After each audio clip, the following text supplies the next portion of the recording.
Okay. Executive session. Hold on, I'm on. Work session. Hello, welcome everybody. I call to order the business meeting of the Beaverton School Board on April 8th, 2025 at 7:09 p.m. I will note that all 7 board members are present, with Tammy joining virtually.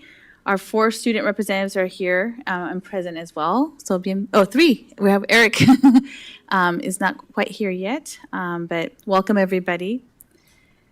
And we'll get started. We'll start with the agenda review. So board members, if anybody wants to propose making a change to the agenda or to pull an item out of the consent agenda, this is the time to do so.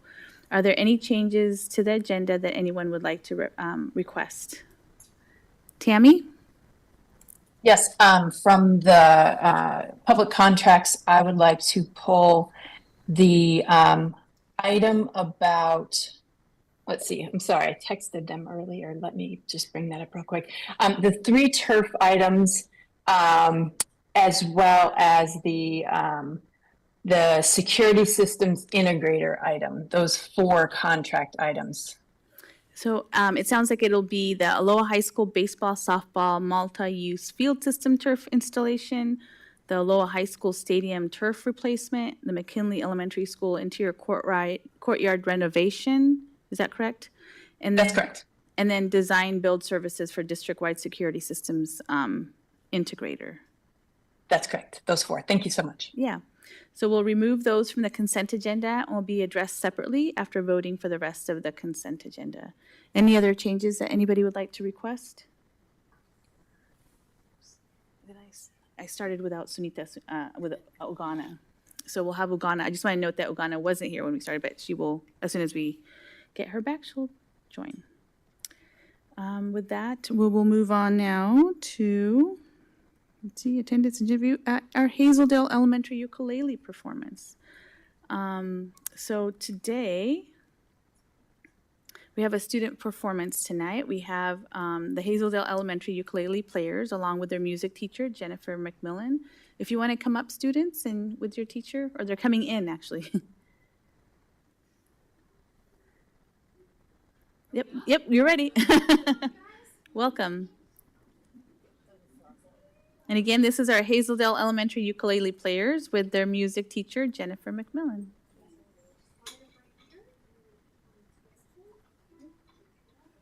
Welcome, everybody. Nice to see you. So we'll kind of squeeze you in there.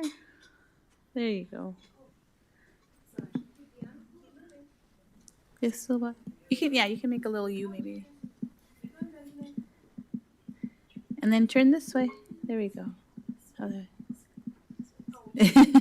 Welcome, welcome, welcome.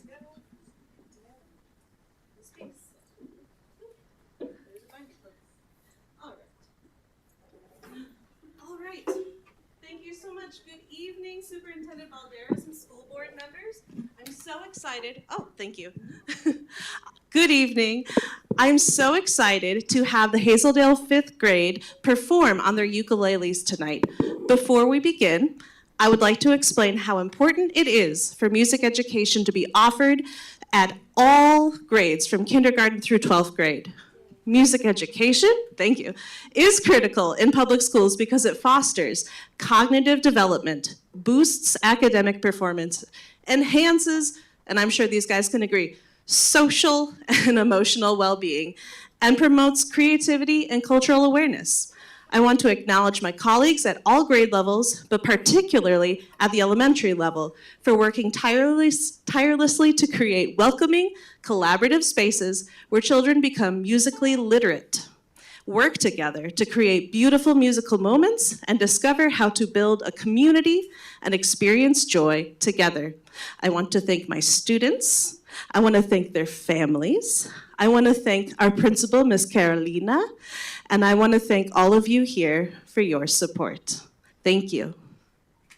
Oh, I forgot I need to have this on for the stereo to work, and I'm going to hand this back to you. Thank you very much.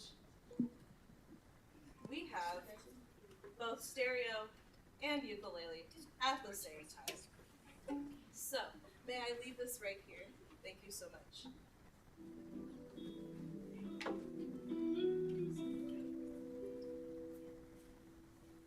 Help me. It's like the walls are giving in. Sometimes I feel like giving up, but I just can't. It isn't in my blood. Laying on the battlefield, feeling nothing. I'm overwhelmed and insecure. Give me something I could take to ease my mind. So just have a drink and you'll feel better. Just take her home and you'll feel better. Keep telling me that it gets better. Does it ever? Help me. It's like the walls are caving in. Sometimes I feel like giving up. No medicine is strong enough. Someone help me. I'm crawling in my skin. Sometimes I feel like giving up, but I just can't. It isn't in my blood.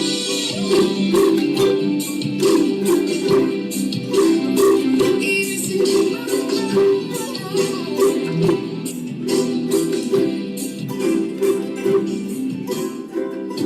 I'm looking through my phone again, feeling anxious, afraid to be alone again. Like this, I'm trying to find a way to chill. Can't breathe. Oh, is there somebody who could help me? It's like the walls are caving in. Sometimes I feel like giving up. No medicine is strong enough. So I'm crawling in my skin. Sometimes I feel like giving up, but I just can't. It isn't in my blood.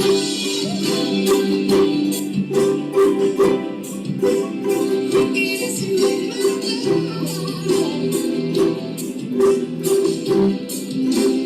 I need somebody to love.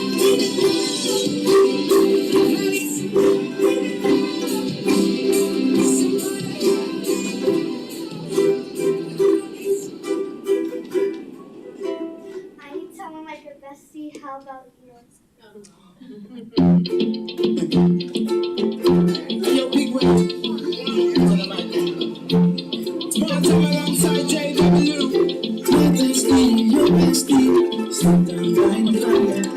Your bestie says she's on my teeth. So ain't make these flames so high. Talking about hey now. Hey now, hey now. I go my head. Stop them off in my eyes. Took them off in my day. Shot my shot, so jumping. We'll be running together. School days will be over. I tell you, I don't take no pain. Talking about hey now. Hey now, hey now. Go I go. Take him off in my eyes. Take him off in my day. 3, 2, 1, take a bow.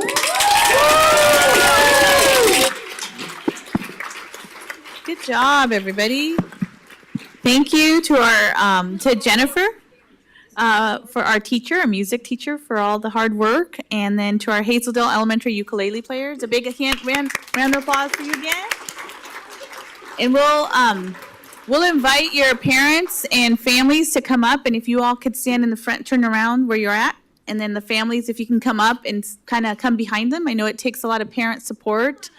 Before you do though, let's get one picture with the kids before we have all the parents come up. Parents, get a picture first. You guys Oh, get a yeah, picture get it. first. Yep. And we'll, Will you Yep. stand on the side a little bit? Let's make one line so that they're taller than me. They're taller than me. There you go. Dion, scooch a little bit this way. There we go. Guys, you're gonna let your board members come in right behind you, okay? There we go. There we go.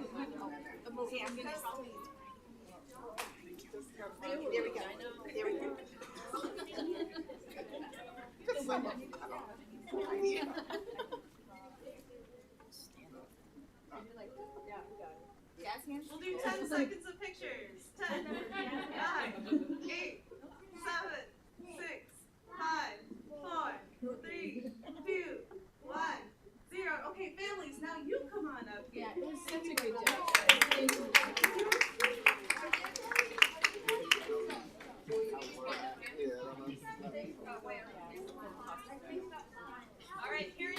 If you, Move them behind.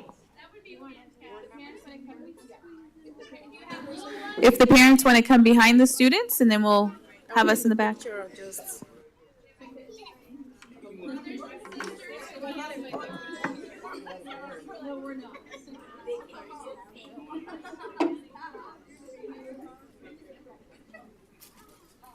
ahead and tuck in behind. My camera lessons with that big.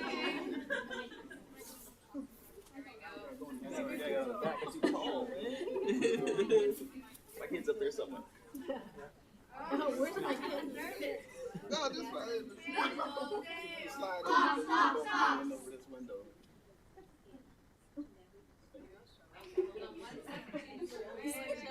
Probably out of focus.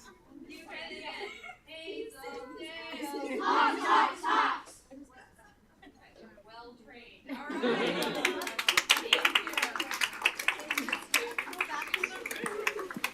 Thank you so much. Yeah, it's our pleasure. Yes. Since I can't have the donuts because they have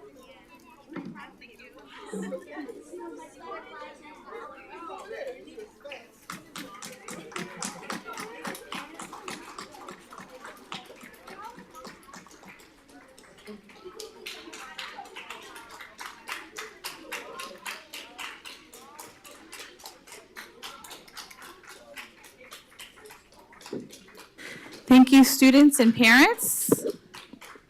And Jennifer, our music teacher. We'll move on to our next our item, which is the superintendent's report. So Dr. Valderas, I'll hand it off to you.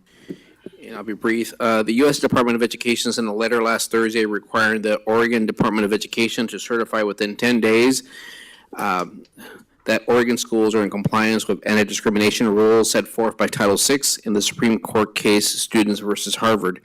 This letter also made some comments regarding diversity, equity, and inclusion programs and practices. This letter does not change the law. Again, this letter does not change Oregon law or federal law. School districts have always been required to meet state and federal anti-discrimination laws. I want to reiterate our commitment to diversity, equity, inclusion, and accessibility in Beaverton School District. We follow state and federal law and will not change our current efforts. We are proud of our work in BSD that has focused on ensuring every student is supported and that every student feels a sense of belonging. We work to meet the needs of every student, and that is the power of our public education system. We educate all kids that come through our doors and support our families that come to us. This will not change.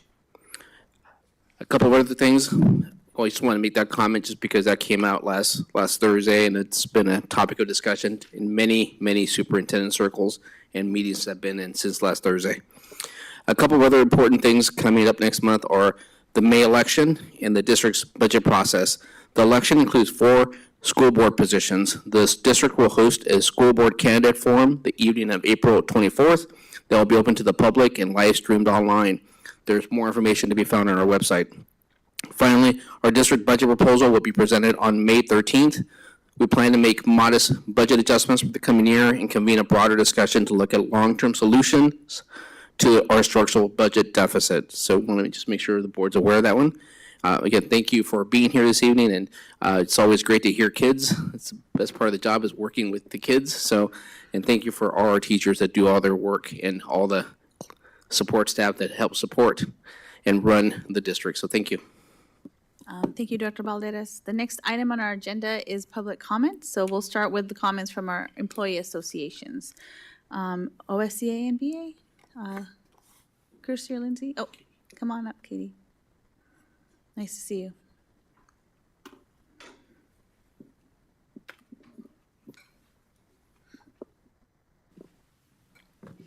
Hi, my name is Katie Lugans. I'm an elementary school teacher in the district currently serving as the BEA Vice President. I want to begin by addressing a recent announcement regarding the shift in school start times, which will move some schools earlier and others later. For months, we have been calling on the district to prioritize transparency, take accountability, and engage in shared decision-making. Yet, once again, a major decision has been made without any meaningful input from students, families, and educators, most directly affected. When decisions are dictated without explanation, context, or collaboration, it continues to feed the narrative that top-down leadership takes priority over operating as a community. We cannot build the schools that Beaverton deserves unless all stakeholders are brought to the table, not just informed after the fact. It's time for the district to truly listen, share their why, and lead with integrity. I also want to share that the BEA licensed substitutes began bargaining their contract this past week, with another session scheduled this Thursday. We've already come to agreement on a couple of articles, and we're hopeful that the district's team will show up with proposals that truly honor the work of the substitutes in Beaverton, educators who step in every day to keep our schools running and our students supported. We are especially looking for movement on wages that will bring our members back in line with surrounding districts are paying. Now turning to an equally urgent issue. On April 3rd, the federal administration sent a memo to all departments of education nationwide demanding that we send a certification within 10 days affirming that we are not violating federal civil rights laws by having policies that promote diversity, equity, or inclusion. The threat attached to this directive is staggering. Districts and states that do not comply risk losing essential federal funding, including funds for students with disabilities and students living in poverty. Let me be clear. We cannot allow ourselves to be pressured into dismantling the very policies that support our most vulnerable students. We cannot retreat from our commitment to diversity, equity, and inclusion. These values are not fringe. They are fundamental to providing a public education system that serves every student. The federal administration has said that federal financial assistance is a privilege, not a right, when referring to schools, the funds that schools receive to support our most vulnerable students. We fundamentally disagree. Education is a right, and the federal government has an obligation to ensure that right is upheld for every student in this country, regardless of their race, their ability, or their socioeconomic status. This memo isn't just about paperwork. It's about power. It's about who gets to decide what public education looks like and whose voices are heard. We will not back down. We will stand unapologetically with our students. We stand shoulder to shoulder with our communities, we stand strong with our educators, and we stand fiercely against any effort to silence us or dismantle the hard-fought systems we've built to make our schools more just, more inclusive, and more equitable. Thank you, Katie. Now we'll have Kirsty from OSCA. Welcome, Kirsty. Hello, good evening, Dr. Balderas, Chair Perez, and members of the school board. For the record, my name is Kirsty Sackman. I'm a roving Para 3 in special education and the OSCA classified president-elect.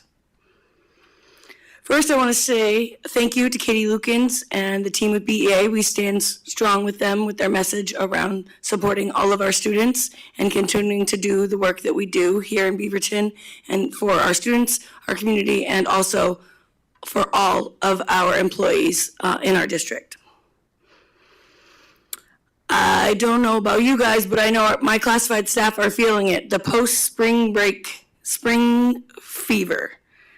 We are feeling the regular weight of classrooms, feeling the weight of the busy of the year, the excitement for the sun, but not quite there yet, as well as the end of the year marathon that we are engaging. No matter what level of students you support, we are feeling it. I know that every single classified staff sitting behind me that I talked to said today was a day in our buildings. But yet, every day, classified staff, alongside of our BA colleagues and others, come in and show up and put on the good fight, the good work, the amazing compassion, kindness, and care to continue doing their jobs no matter the scarcity, the anxiety, and the worries that we're feeling outside of our school buildings when we turn on the news, we open our phones, we open our emails, or even just checking in with a colleague, and we feel the weight of a lot of things going on. But again, I'm going to go back to we show up every day and put forward our best feet, our best thought process, and our best compassion to keep meeting our students where they need and keeping our schools a safe and inclusive community for all of our students. There's many things I could say about the light of our continuous changes in our federal administration, but I think that Katie covered it so well, I could never do it justice. But I do want to say a shout out to several. I know that there are many departments and classified staff that do active work for our communities, but two groups that always work behind the scenes and I feel don't get enough credit, but are working tirelessly right now with the anxieties in our community and in our nation. I want to give a giant shout out to our very, very small but very mighty 4-team McKinney-Vento staff that show up so much for our students and are showing up even more for their families in the anxieties and the worries. I would also like to call out our multilingual department. Still a smaller team, bigger than McKinney-Vento, but still a small and mighty, mighty team that do so much in and outside of our buildings for our community. And I see the efforts and the work they've continued to do and grow with current administrative changes. So again, McKinney-Vento team and MLD team, we see you, we hear you, and we stand behind you. Quickly gonna just jump into some bargaining real quick because I want to keep it short and sweet. We as OCA are at the bargaining table. We're making some wins, but we still have some big pieces. I want to remind all of our staff that open enrollment is beginning on May 1st. That's coming up very soon. It would behoove many of our staff to take some time in advance. I know we're busy, but take some time in advance and look at the options open for our insurance, as well as I want to make it very clear that we as our OSCA bargaining team have specific goals to start speaking about insurance cap and conversations at our next 2 bargaining sessions before open enrollment. So please make sure that you are accessing on YouTube on April 18th and April 28th, our next 2 sessions, which you're able to watch live stream or similar to these board meetings, able to watch after the sessions are over. We definitely are planning to have some big conversations and open the door to start getting the realities of what our insurance can look like. We don't have the faith that our contract will be completed before open enrollment, but we are looking to start those conversations and make our needs known for classified staff, so we are better prepared to do our open enrollment. Please join us for all things classified next Tuesday, the 18th, on our classified Zoom, and keep going with our Tuesday Blues Days, because no matter how tired we are stronger together, and we're going to keep fighting our fight for our students and ourselves. Thank you. Thank you, Kirsty. Today we're having a public hearing on the supplemental budget, so it's now time to hear comments from our community. As a reminder, this is a time when members of the public can comment to the board, and the board will be actively listening, but will not be responding or answering any questions. We appreciate your being here today. The board welcomes public comments virtually or in person from up to 10 people who sign up before the meeting. When more than 10 people request to speak, priority is given to students, district residents, speakers who have not already provided public comment during the recent meeting, and the variety of topics. Comments can also be submitted in writing. We received 5 requests to provide public comment tonight, in person, 1 by Zoom. The 5 in-person speakers will be Bella Modi, Joel Sturm, Sam Jones, Mamiko Garvey, and Adiana Jones. And the online speaker will be Carrie Bernstein. Only the people I named are allowed to speak. Each speaker will have up to 2 minutes to share your thoughts. Your time cannot be shared or given to another person. And we have a timer on the screen. And when your 2 minutes are up, you must stop speaking and make way for the next person. Your microphone will be turned off if you go over. The school board does not hear complaints or charges against individuals. This means that we will end your testimony if you name a staff member, a board member, or a committee member by name in your testimony. Personnel matters and complaints should be resolved by communicating directly with the employee, the supervisor, or through the district complaint process found on our website. We ask everybody in attendance to model respectful behavior, and remember that we have students as well as staff and community here in person watching online. Our first speaker is Bella Modi. Bella, please come up to the front table and please take a seat in front of one of the microphones. Joel Sturm, you'll be next after Bella, so please come forward and be ready to come to go next. And Bella, you can start when you're ready. Just press the little button. It'll go green. There you go. Perfect.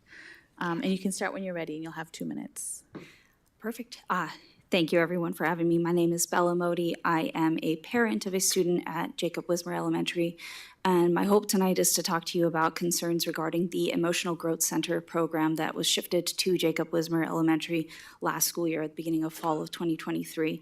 As you all may know, the Emotional Growth Center was intended to be housed at Sato Elementary per the 2021 long-range facility planning. It highlights Sato's modernization, the security, looking at the Emotional Growth Center at Sato when it was there. There is a separate classroom that has padded lockdown measures, separate facilities, as well as adequate staffing. When that program was moved to Jacob Wismer Elementary, none of those facility, infrastructure, safety measures, or staff training to regular teachers came with that program.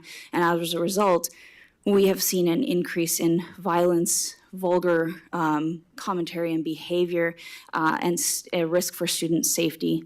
My son, who was a kindergartner last year when this program was initiated, which I should add, we were not made aware that this program was moving to our school, aside from the other program, the Modern Immersion program, which we have heard it was boasted, highlighted. This program came to our school quietly.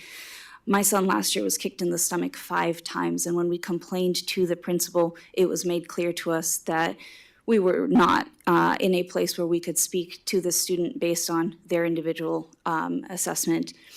This year, that same student threatened to bring a gun to the school. When we brought it to the principal, response that we were given was that the student has done this before. They've had a risk assessment and it's part of their safety plan. Nothing was said about my son, who's now asking questions as to whether or not this child is actually going to bring a gun to school and what his safety looks like. Our experience has been that safety for all of the students is non-existent in a program that doesn't have the adequate infrastructure or safety measures in place. Thank you, Bella. Now we'll have Joel start. You can turn that microphone, push the button and it'll go green, and the next speaker is Sam Jones. Yep, that's correct. All right, thank you, and apologies to those that have to stare at the back of my head. I'm not used to this kind of setting, but I just wanted to echo sentiment that Bella just spoke on. So I have the privilege of being here on behalf of some 70 parents at Jacob Wismer Elementary School who have all expressed similar concerns. They've had children come home, their own kids, with deep concerns about physical violence that's been witnessed or perpetrated upon those children, racial epithets. We've had to explain to kids in my house what those words mean. Frustrating element has been we haven't had any communication from the school. We're having to piece this together as parents.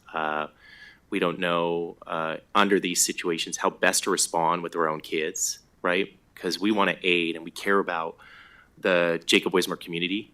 We care about our kids' education and development, and that goes for all of them, right? The EGC program, there is a way, if properly resourced, staffed, we can lift all boats, right? What we're seeing at Jacob Wismer is an abject failure of that goal. We're failing at the EGC level. We're failing with the broader student body. It is hard to send a child to school and feel like he or she might be next, right? To witness this behavior or to have it perpetrated upon him. Just today, and we've had some communication with the administration, and it's been a lot of closed doors. The lack of communication persists. Just today, I got these series of texts from my 5th grader. EJC kids going crazy. I'm scared. In the lunchroom, 2 teachers crying. I don't know what's happening, but it's scary. This should not go on. Thank you. Thank you. Thank you, Joel.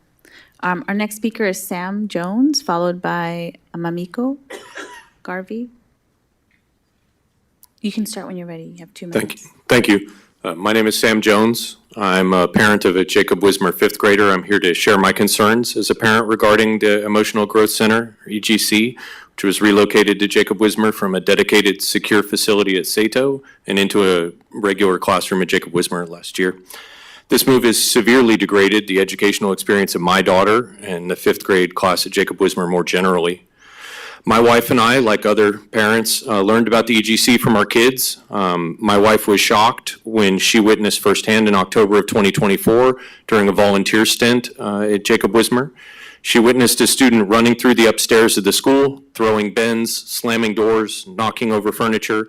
This student proceeded to scream profanities and racial slurs into the terrified students huddling below in the library until they could be corralled by a member of Jacob Wismer staff. As shocking as that episode was, we were equally shocked that parents were kept completely uninformed about the rash decision to relocate the EGC to Jacob Wismer. This has made normal days at Jacob Wismer fifth grade in particular very rare. More generally, my daughter's school day is defined by how many or what nature of disruptions occur. When confronted about a particular disruption just last month, one student with the EGC threatened my daughter and her friends, saying that he would pop her head off her shoulders. The decision to relocate the EGC to Jacob Wismer without adequate security resources is unacceptable to me as a parent. Repeated requests for information about security protocol from the school have been met with vague assurances, but absolutely no action. Disruptions continue apace. Last week, a student attempted to gain access to my son's third grade classroom. The teacher was thankfully able to secure the door while the frightened and confused class huddled inside. Again, this situation is unacceptable to me as a parent. It should be unacceptable to every person in this room. Thank you, Sam. Our next speaker is Mamiko Garvey, followed by Ariana Jones. Can you press the little black button? Yep, there you go. Now it's green. Thank you all here for giving me an opportunity to share the reality of my classroom today. My name is Mamiko Garvey. I'm a para-2 in the ISC Independent Skill Center at the Hazeldale Elementary School. In ISC, we typically have students significantly affected by autism, Down syndromes, and physical impairment, and also medically fragile students. To say we're exhausted every day is an understatement. We lost 4 paras so far this year due to unrealistic work demands and unsafe work environment. No lead teachers, no other paras, or no principals in the building asked me to come here today. They're not whiners. I'm here today because our ISC has been struggling all year like no other year, and I hear that other ISC and other elementary school buildings are going through the similar struggles also. The SPED system is failing us big time this year. We cannot teach efficiently because we are bombarded all day attending all behavioral and emotional needs caused by very inappropriate classroom environment. Chronic understaffing and student misplacement are the core of this dysfunction. We do our best all day trying to teach, but unfortunately, it often comes down to the safety and dignity issue for our students. For example, we don't have enough staff to fully attend to our elopers. We don't even have enough staff nor bathroom to fully attend to our students' toileting and diapering needs. And we don't even have enough staff to fully separate students attacking or setting off other students either. For any safety and dignity concerns, lead teachers repeatedly pretty much told to problem solve themselves. They are plain disrespected. Students deemed eligible for one-on-one support staff are denied due to so-called budget cut. Chronic lack of visibility, lack of support, and lack of professionalism from SPED office are taking its toll on our ISC staff. We're going to lose more quality staff at the end of this school year. SPED office recently announced their plan to add more ISC classroom next year. I simply don't believe that they can staff next year fully because they can't even staff us this year fully. So I hope SPED office realize that they have been doing disservice to our ISC students this year and hope that they can do better right now, not just next year. Thank you, Mamiko. Our next speaker is Ariana Jones, followed by our Zoom speaker, Carrie Bernstein. And you can start when you're ready. Your microphone's on. I'm here on behalf of nearly 300 parents and community members who have signed a petition demanding immediate action to protect students from violence and ensure a safe learning environment.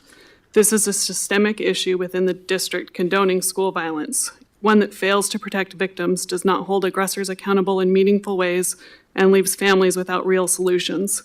Let me share my daughter Brinley's story. She was physically attacked by a classmate at Findlay Elementary. Despite a separation plan, she continues to encounter him and got a bruise from him again today. When she reports feeling unsafe, she's asked, "What do you want us to do?" instead of receiving proactive interventions. Because of this, she has suffered severe anxiety, missed school, and feels unsafe in her own classroom. She is not alone. Many students in Beaverton schools face bullying, harassment, and violence. Yet the current system puts the burden on victims to advocate for their own safety instead of ensuring effective separation, intervention, and protection.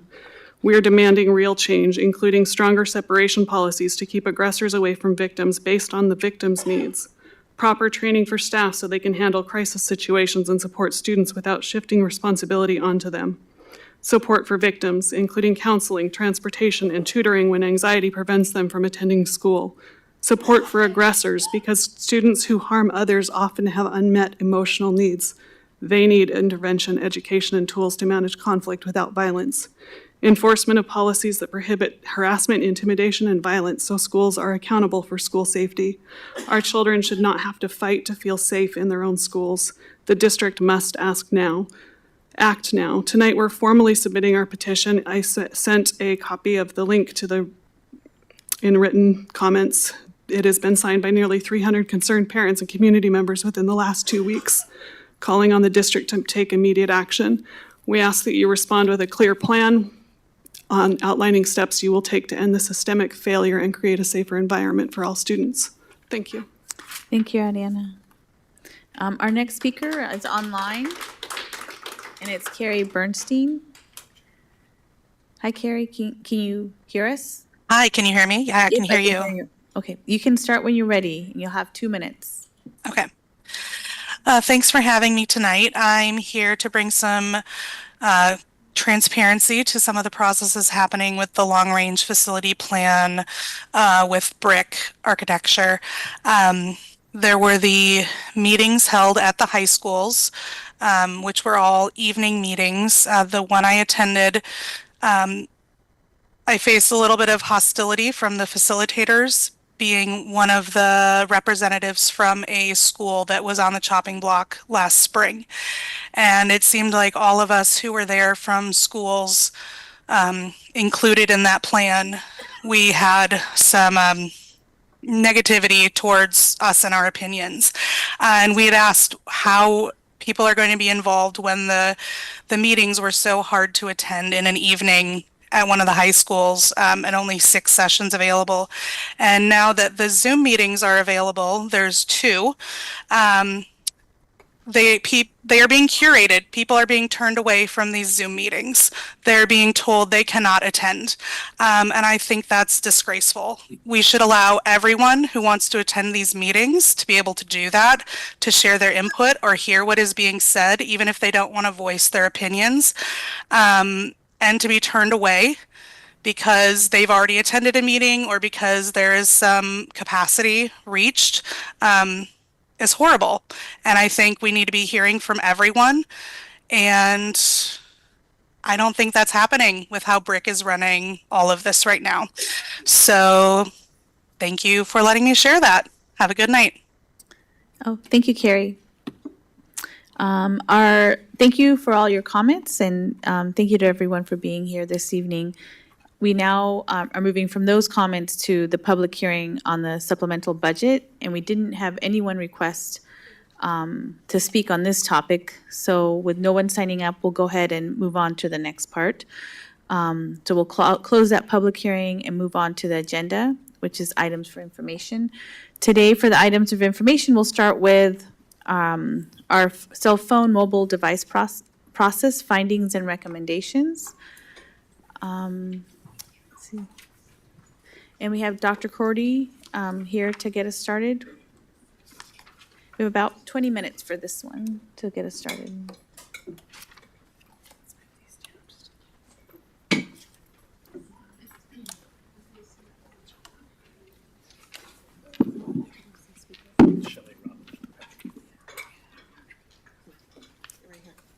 Welcome back to the instruction team.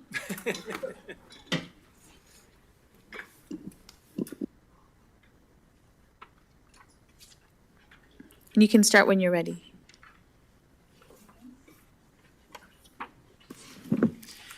Good evening again, Superintendent Balderas, Board Chair Perez, members of the board, student representatives.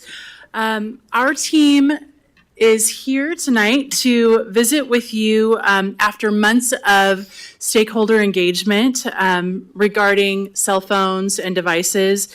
And we are excited to share with you the details of the process that we engaged in, our findings, and ultimately share with you our policy recommendations. And just as a side note, this session is going to be sharing the engagement process and the results and findings from the 17,000 plus surveys and respondents during that process. And then later on in the evening, our colleagues Carrie Delph and Camelia, our legal counsel, will be sharing with you the recommended changes to the policy. So it's kind of in two sections.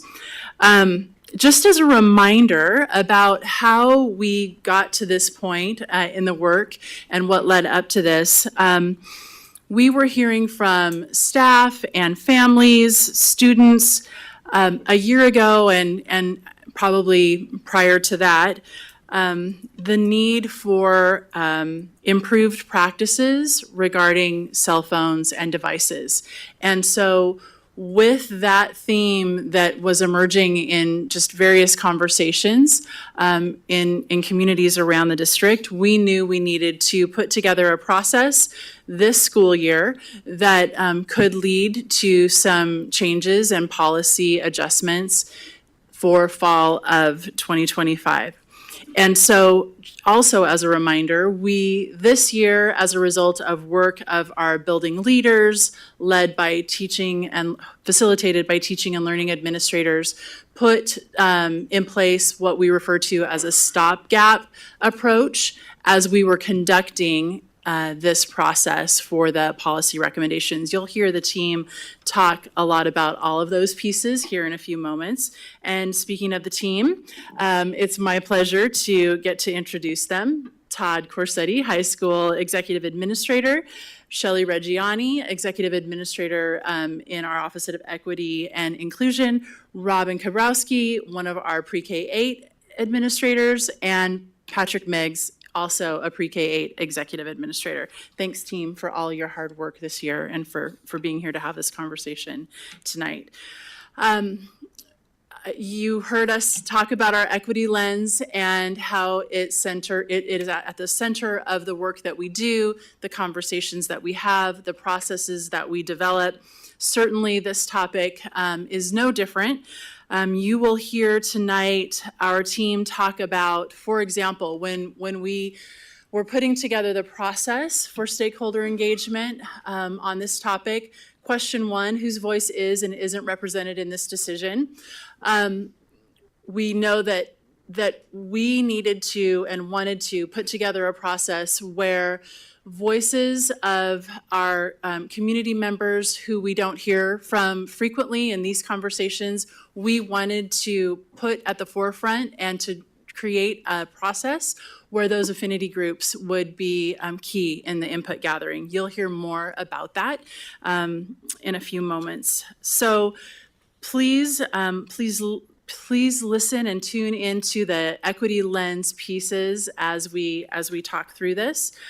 When we approach our conversation this evening, we are going to talk a little bit about the foundational ideas relative to this topic, notably the connection to the strategic plan and the safe and thriving connection.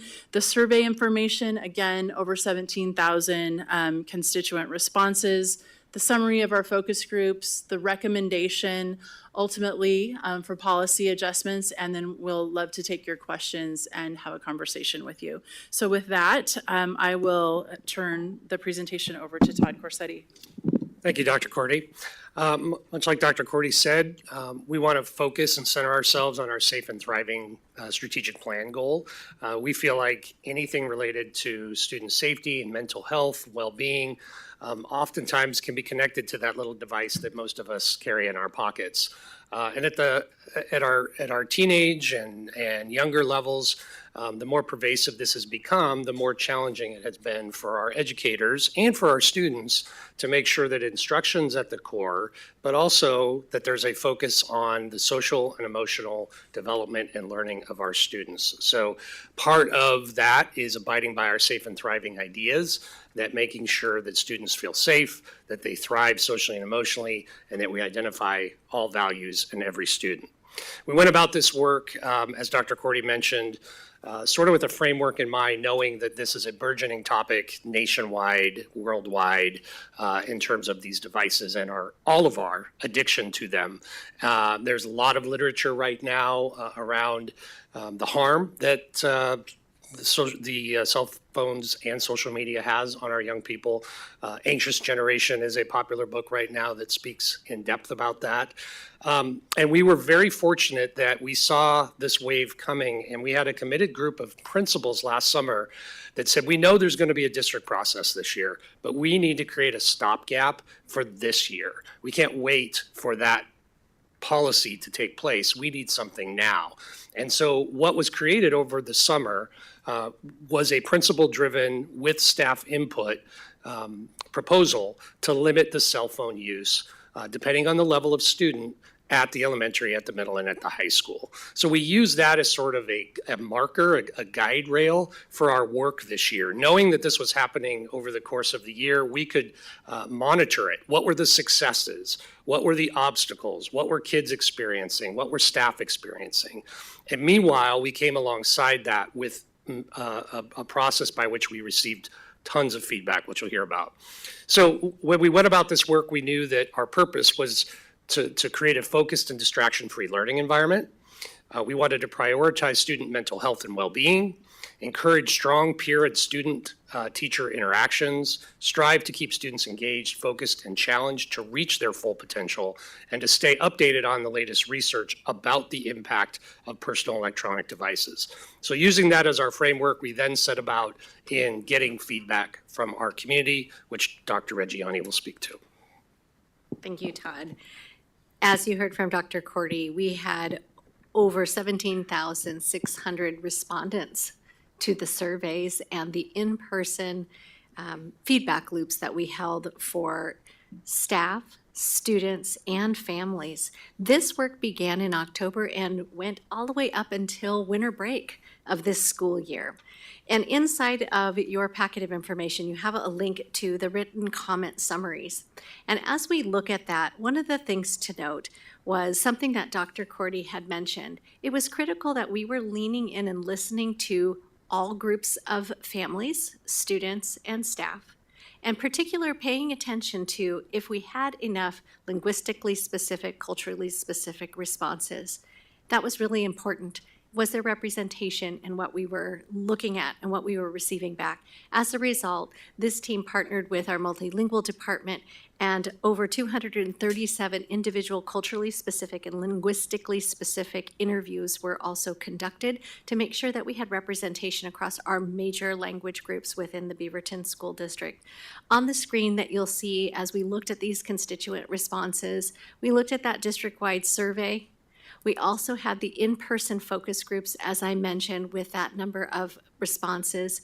During this time period, Tumwater also experienced a threat situation where students were evacuated and needed to have an off-site reunification. Our communications and community involvement team solicited feedback from families of the students who were a part of that day so that we could use the information from families to also inform this work. When you look at the feedback themes, things that you will notice are these 5 categories. Let me first say these are not in numeric order or order of importance. These are the 5 themes. The first one, enhanced learning and focus. Our constituents provided this to us saying that we really want to minimize distraction and we'd like to focus on person-to-person instead of device-to-device communications. Looking for a balanced and uniform approach where we're talking about teaching appropriate use of technology for the purpose of education and self-advocacy for our students in their use of technology. really focusing on a positive school culture and promoting that safety and independence. And again, that in-person communication came back. Mental and physical health also came up as a strong theme, looking at how the mental health of students is impacted by devices use, as well as encouraging positive student use of the devices in our schools. And the last one came up was safety concerns. This was a broad area of theme, but really focused on what will the district's response be in case of emergency. Later on in our presentation, you're going to be hearing a little bit from Patrick on this particular topic. Again, these were the focus themes, and you have opportunity to dive into the individual responses on the link that was provided. So that brings us to the general recommendations that we have in considering those themes and really considering all of the feedback that we heard from both staff, students, and our community.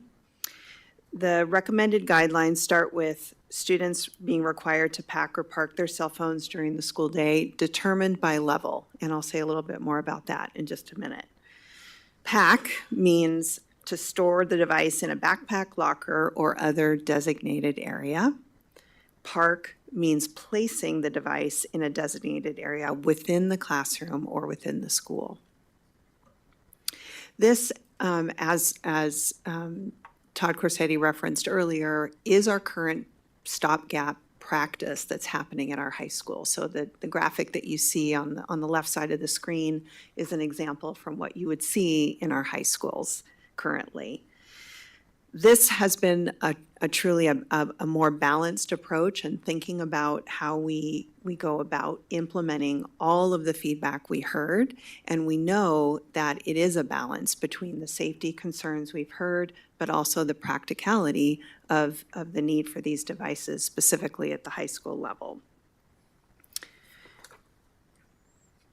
So when we think about the level distinctions, the grades pre-K through 8, so all of our elementary and middle schools, have devices packed or parked from the start of the school day until the end of the school day. And again, that is current practice in our schools. Devices are asked to remain off and or in silent mode and should not be accessed during the school day, including recess, passing periods, and lunch breaks. The distinction comes in our recommendation for the high school level and option schools, which would be that during class time, devices, as I stated previously, would be packed or parked and remain off or in silent mode. However, high school and option program students may access their devices during passing periods and during lunch breaks. So that is a distinction for the high school level.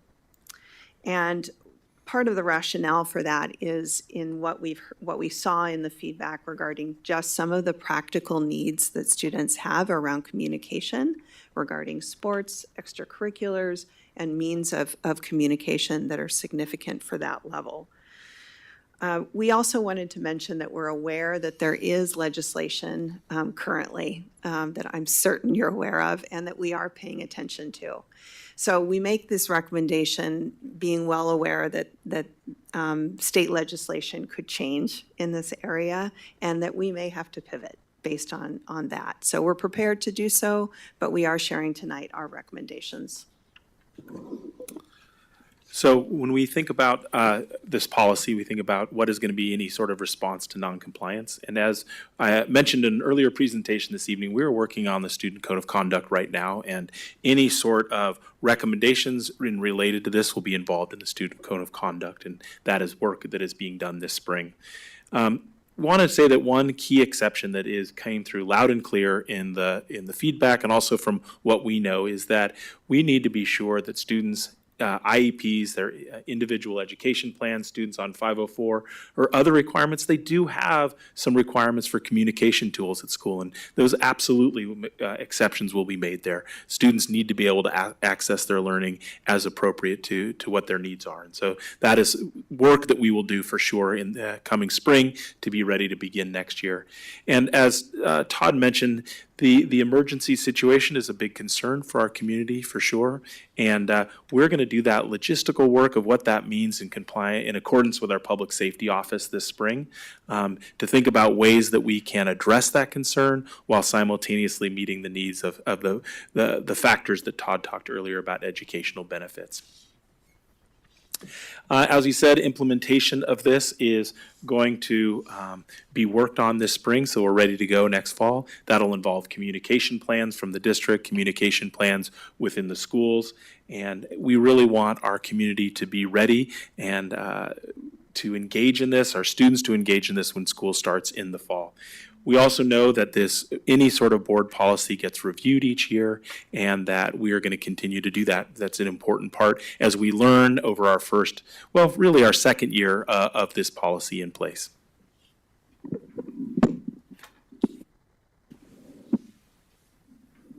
Oh, I guess that's me. So, is there any questions that you might have based on that?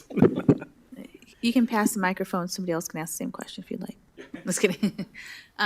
For this topic, I think we're going to start with our students to see if there's, if they have any questions or comments at this time. Yep. Safa? Knowing that we talked about how some students Can you put the are- microphone just a little bit closer to you? Make sure it's green too. Yeah. Thank you.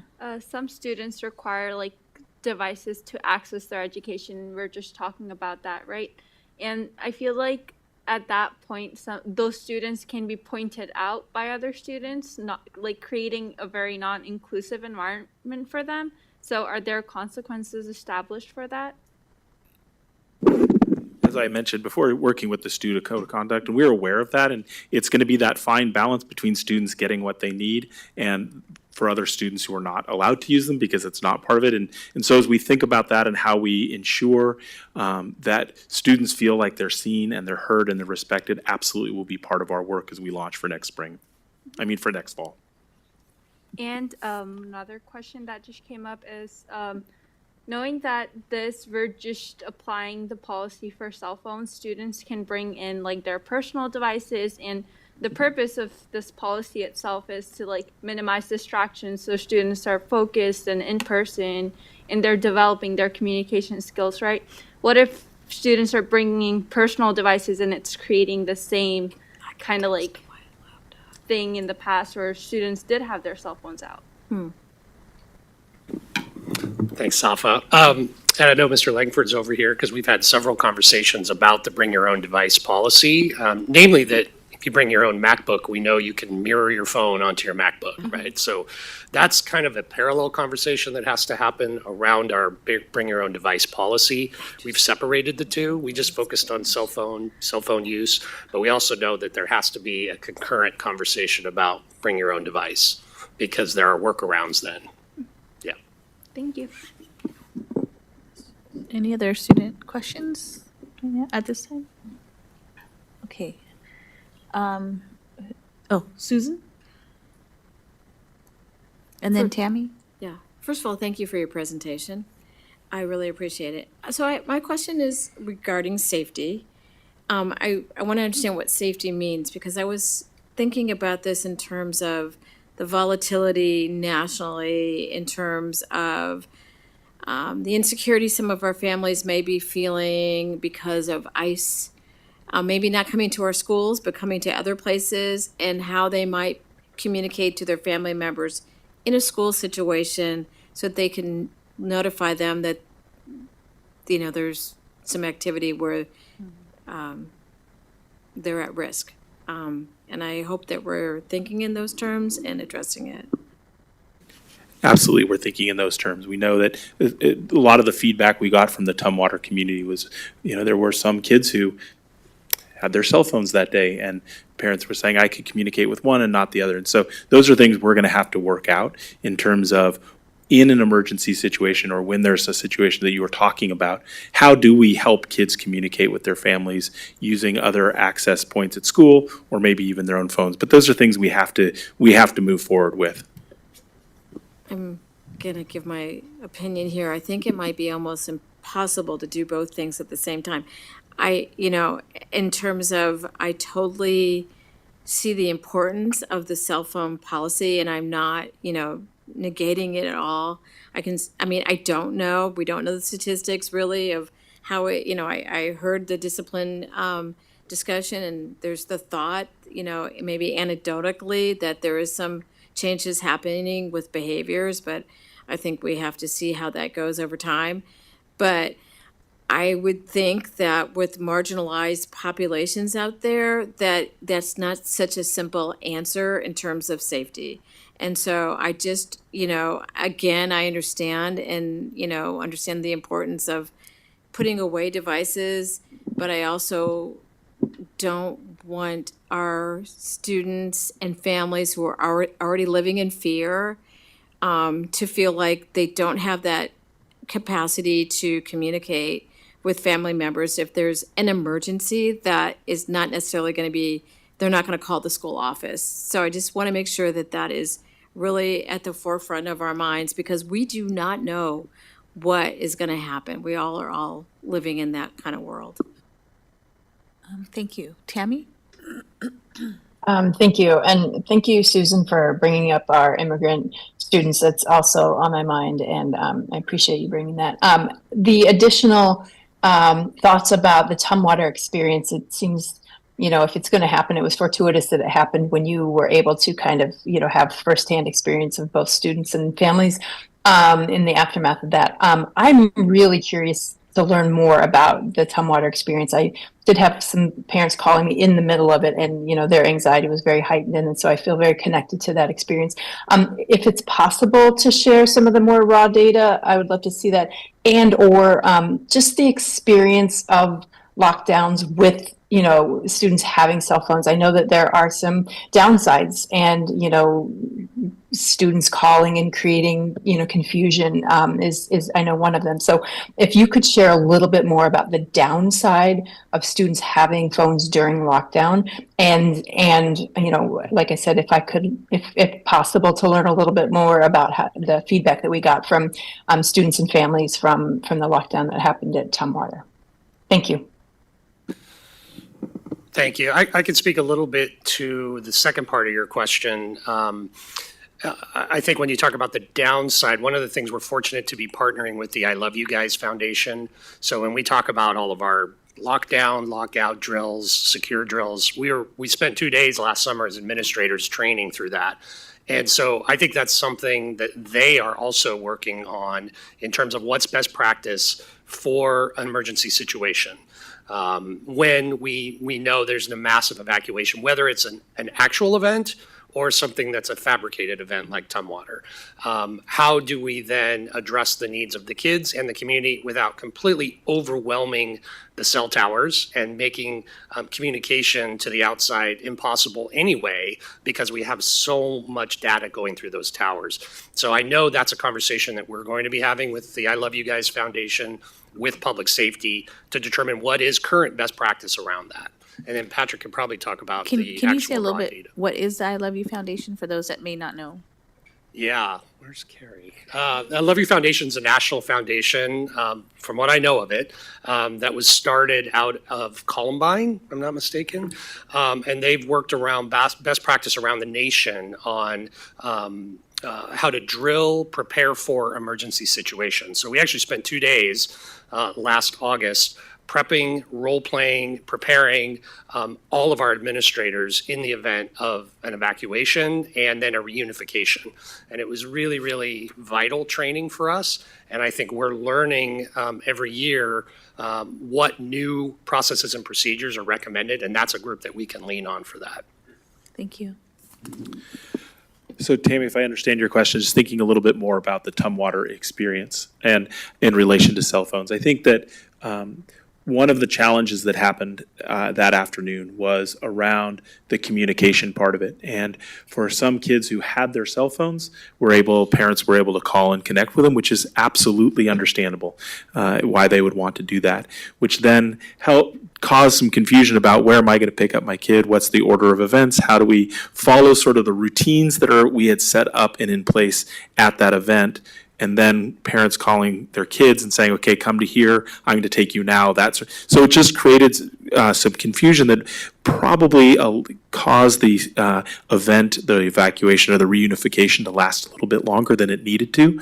Again, we understand that. And so when we think about how do we, to your point, Susan, how do we think about what happens during that in emergency time? When we think about what it means to have phones off and away and what they might be in the classroom or the role of the teacher phone or the role of the school phone are pieces we're going to have to address in relation to that. In the Tumwater incidents, there were families there who were understandably very concerned. We learned a lot about how to do reunification that day. We did do an after-action review in order to help refine what our systems are so that we can be more efficient and get kids to their families more, were we to have another situation like that. The cell phone part of it was a bit of a challenge. One, from a police perspective, having cell phone towers being blocked up, variety of communications, and some places having phones connect with other phones over the walkie-talkies, that sort of thing. So it created some confusion, although understandable. And I just got a message from Shelley Bailey Shaw saying that all the feedback from the Tumwater parent is in the Engage BSD website. So maybe we can send that out to, just again, all the information from the Tumwater parents is in the Engage BSD website. Oh, sorry, Melissa? I appreciate the conversation about these nuanced situations and hopefully not our day-to-day situations. So there's lots of planning, right? That all these contingency plans.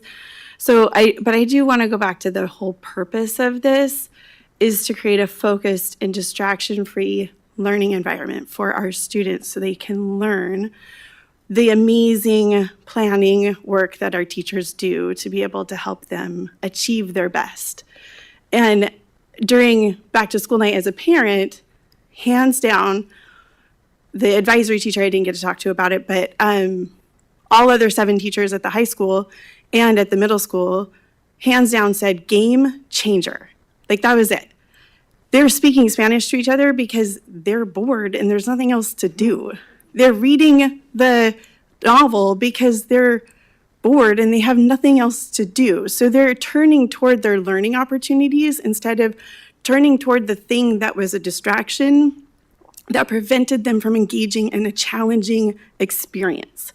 And so I appreciate all of the nuance and I love the contingency planning and I'm in the zone for Tumwater. Our whole neighborhood was very buzzy that day, lots of conversations. And so I appreciate all that planning. And I want to go back to distraction-free learning environment so our kids can really engage in all the amazing work that our teachers and folks do to be able to get them where they need to be. So thank you. Justice? Well, I want to say thank you for the work done developing this and reaching out to the community. I know we'll have some space for like some more discussion in the policy adoption or information. I did also want to share that my outreach to folks I know on school boards and educators, other places were grappling with this same national issue, sort of similarly landed in this space of trying to find a balance between self-management, self-regulation, putting the device, getting the device out of hands, getting the device out of the default when I don't have something else to do, but that having then the operational support of the teachers, of the other staff that are in the building and the space, so that everyone is establishing the norm that like there's a time for your phone and there's a time for not your phone, and however we get there, given also the way these devices cross over. So it's a complex issue, but I appreciate where we're at and the results of this. I think I'll say I've found other folks are finding this is the pathway that folks are trying to do. Again, having that space for if there's special needs or 504 plans, things of that nature might require a device, or it might be a tool that is actually being used within the learning practice, not just there. So thank you, and I'll save other things till we get to the policy discussion. Do our students have any more comments that they want to make? Any more? Great. Okay.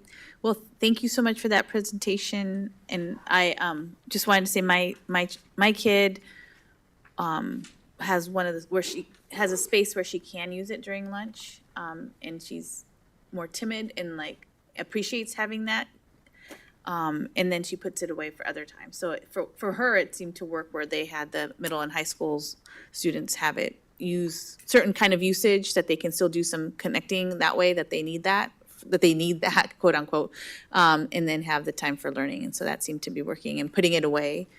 She's only missed the bus like twice because she had to run back to get the phone because she forgot it. So that, she didn't need it at that time, I guess. So, but thank you for your work. Appreciate it. The last item in information is, on our agenda tonight is our monthly financial report from the business office. So, Mr. Schofield. Thank you, Chair. Appreciate the opportunity to talk a little bit about the finances of the district tonight. You have the update for March in your board packet. You will see that our revenues are down just slightly, a little adjustment to the state school fund. We're down a little bit in property tax collections, but not significantly. And our salaries are up, obviously, with where we landed on our collective bargaining agreement. Our deficit overall is just a little under 15 million at this point. So about a little less than where we planned our deficit, primarily because the revenue side is held a little stronger than we thought last year going into budget. So that's the financial report for this year. I can let you know that the business office is working diligently to get the 25-26 budget cranked out. A lot of assumptions in there. Certainly, I think since our last meeting, the co-chairs have released their budget framework. They are in support of the 11.36 billion that the governor had proposed. We are looking for a little more than that to help, keep that deficit to a minimum in our district. So any advocacy work you can do there would be fantastic in the coming weeks and months. It's going to be important. And stay tuned. As Superintendent Balderas said, we'll be proposing the budget in May. I'll take any questions. Comments, questions? I also noticed that they're in the legislative long session, they're talking about summer school funding. So like, it looks like we're getting closer to having summer school funding that would be more sustainable. So that's exciting from going from this, maybe you have it, maybe you don't, to something that's sustainable that will allow us to plan long-term. And then there are conversations around special education funding and increasing the cap or the high-cost disabilities. Yes. Funding is also happening right now, so it's something to watch in our long session. And hopefully that will help us as well to really best serve our students. Absolutely. Key areas to advocate. Yeah. I know we've been hearing about some of our special ed classrooms, and I think that if the long session, our state funds it as they're thinking they're going to fund it, it'll be helpful to our students and staff. Thank you. Other questions? Okay, I think that's it for that. Thank you so much. We'll now move to our consent agenda. We're going to have our consent agenda with the removal of the 4 items that were brought up at the beginning. We'll do those after we do our consent agenda. So do I have a motion to approve the consent agenda minus the items that were removed? Yes. I move to approve the consent agenda as submitted with the exception of the items that were removed. Thank you. Is there a second? Second. Thank you. All in favor of the consent agenda, please raise your hands and say yes. Yes. Yes. I see that passes unanimously. Tammy, I saw your hand. So now we're going to move into the items for action. And so we'll now move into the items for action and vote separately on the 4 contract authorization items that were pulled from the consent agenda at the beginning. So the first one is the contract authorization design build service for district-wide security system integration. We'll start with the contract authorization design service, I have to say it twice, security system integrator. Is there a motion regarding the contract authorization for security project? Are we doing this different? Okay. So somebody moves for the first, and then we need a second, so Okay. then we can discuss. Okay, I move to approve the contract authorization for the district-wide security systems as submitted. Is there a second? Second. So now we'll open up for discussion. Before we take a vote, Tammy? Thank you. couldn't find my hand raise button there. Wanted some clarification. The way I read the item was that it started out as a $2 million budget item in May, and then we approved 10 million in October, and now we're asked to add an additional 11 million, so for a total of 21 million. I did get some clarification. I think Chief of Staff was in there answering, and I would love if Casey's around. I can't see around the corner. If he's in the room, he probably is. But just to talk through that, I mean, I think Carrie's answer was pretty good, but I'd love to have it on the record how we got from 2 million to 21 million, if that's all right. Yeah, thanks, no problem. I don't think your mic is on yet. I think. There you go. Okay, thank you, no problem. Going back to the formulation of the 2022 bond measure, there was $10 million dedicated for safety and security programming in the district. Historically in the district, we had used a variety of security installers. So one building might have one company and one building might have an additional company. About a year ago this spring, the district went through an RFP process, request for proposal, to have a singular integrated security provider so that all of the systems that we were installing within our buildings had a like platform and a like installer so that the integration would be seamless. As we started to get into that, the district over a period of several years and bonds had utilized systems where they had just added on to existing systems over time. That had become problematic with the integration and how all of the systems talk to each other. So when we brought in our security integrator, they were able to look and go investigate every building, what we wanted to have happen at each building with our security camera intrusion, access control. At that point in time, when we looked at the budget that was allocated, and again, this was a budget that was allocated without all of this specific information on how we wanted to move forward, that initial $2 million of the $10 million allocation was utilized. If you recall back last fall, we took a variety of issues, financial issues, to the BAC in October. We talked about safety and security budget. We talked about our athletic playing fields, a variety of things that we asked for their input to use program contingency to fund those. And that's the BAC is the Bond Accountability Bond Accountability Committee. They were all in support of that. Then in December, we came to this board and did a presentation with where we are financially, the ask of the increase. One of those increases was from the original $10 million safety and security budget from the bond to add $11 million to make sure that we can complete all of the safety and security measures at every school district-wide. That was then approved at the December meeting. The board voted to approve all of those measures in the December meeting. Now, we're not adding any more money to that. This is to approve the contract to our security integrator to perform the added budget that was approved in December.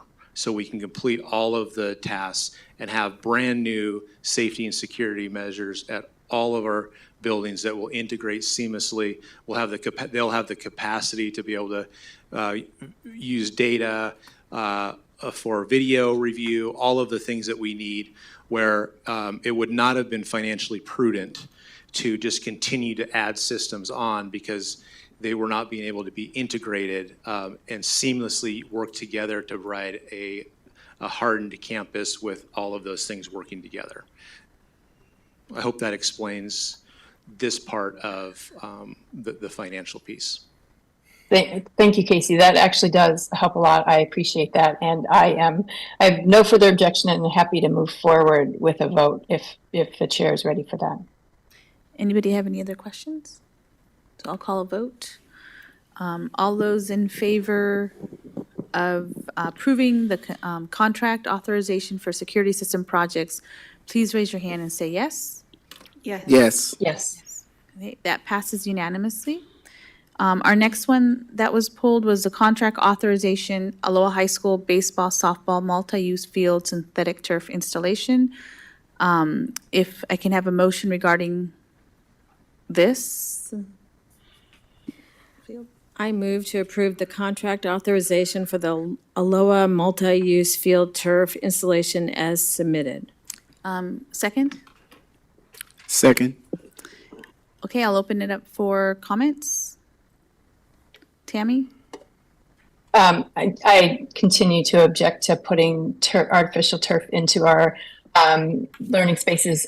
So I'm happy just to have that be my stated objection for all three, and we can just move forward with voting for all three. Individually, probably we have to, but that's my only comment. Thank you. And just, Casey, can you just speak to the conversation we've had in the past about the safety of turf fields and keeping up with what's nationally being used and that? Yeah, Sorry to put you on the spot. We don't have any updated information than what we shared with you last spring. The CDC had completed their second phase of their study and showed the data and presented the data. So we continue to move forward with these projects like we have done. This is the same project that we did at Southridge, the same project that we're doing at Beaverton. Also, we have it at our other schools as well. So this is the next one in line. Thank you. I just wanted to kind of, point to the due diligence that you did and that our board has done in wanting to center student safety and all those pieces as well, not to take away from what Tammy's bringing up for at this moment, but also so for the community to know that as a board, we've had this discussion and thought deeply about turf fields and the safety for students. So thank you. With that, I will call a vote on that particular, I believe we need to do it separately, so, yes, go ahead. Just so we have it on the record, Casey, I wanted to reiterate what you have preached since the issue with the artificial turf came up last year. So I know you had said so far, as far as you knew, that there has not been any safety issues with artificial turf in any other schools that you are aware of. Is that still the case today? Yes, that's still the case. We have not been made aware of any issues. Okay, thank you very much. I wanted that on the record. Thank you. So I will call a vote now. So all in favor of authorizing the Aloha High School baseball, softball, multi-use field synthetic turf installation, please raise your hand, say yes. Yes. Yes. Yes. Oops. Sorry, I didn't catch it. Can you do it again? I didn't swing my head. Okay, got it. So that's 6 out of 7 with Tammy. All those opposed, please raise your hand, say yes. Or no. What was that? Okay, so. No. Okay, so we have 6 in favor and 1 opposed to the turf. Thank you. That passes. The next one is the contract authorization, Aloha High School Stadium turf replacement. Do I have a motion to have this turf replaced at Aloha High School? I move to approve the contract authorization for the Aloha Stadium turf installation as submitted. Thank you. Do I have a second?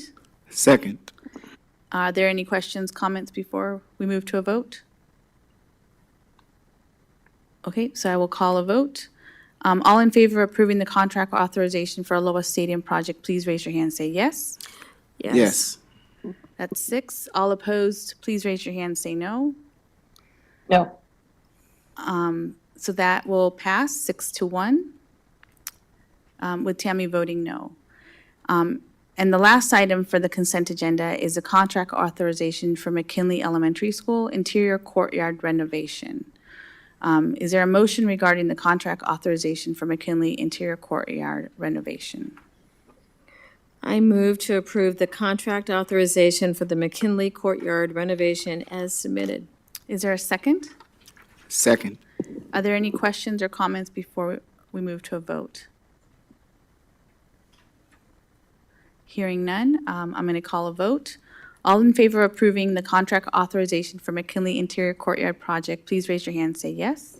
Yes. That's 6. All opposed, please raise your hand and say no. No. So that will pass 6-1. Our next item for action is approval integrated guidance application with Executive Administrator Jill O'Neill. Just checking in with the board if people need a break, or do we keep going? We're good? Keep going? Okay. So welcome, Jill. We'll let you get started when you're ready. Thank you. Good evening, Chairperson Perez, Dr. Balderas, and board members. Last month at the board meeting, I provided an overview of our integrated guidance application for the 2025-2027 biennium. The integrated guidance provides one piece of our budget and follows state timelines. It's not aligned with the budget process that will begin in May. Tonight, we're seeking your approval in order to allow us to submit the application to ODE by the April 30th submission deadline. And I welcome any questions you may have. I'm going to start with, is there first the motion to pass the integrated guidance application? So we'll do a first, a second, and then we'll open it up for comment.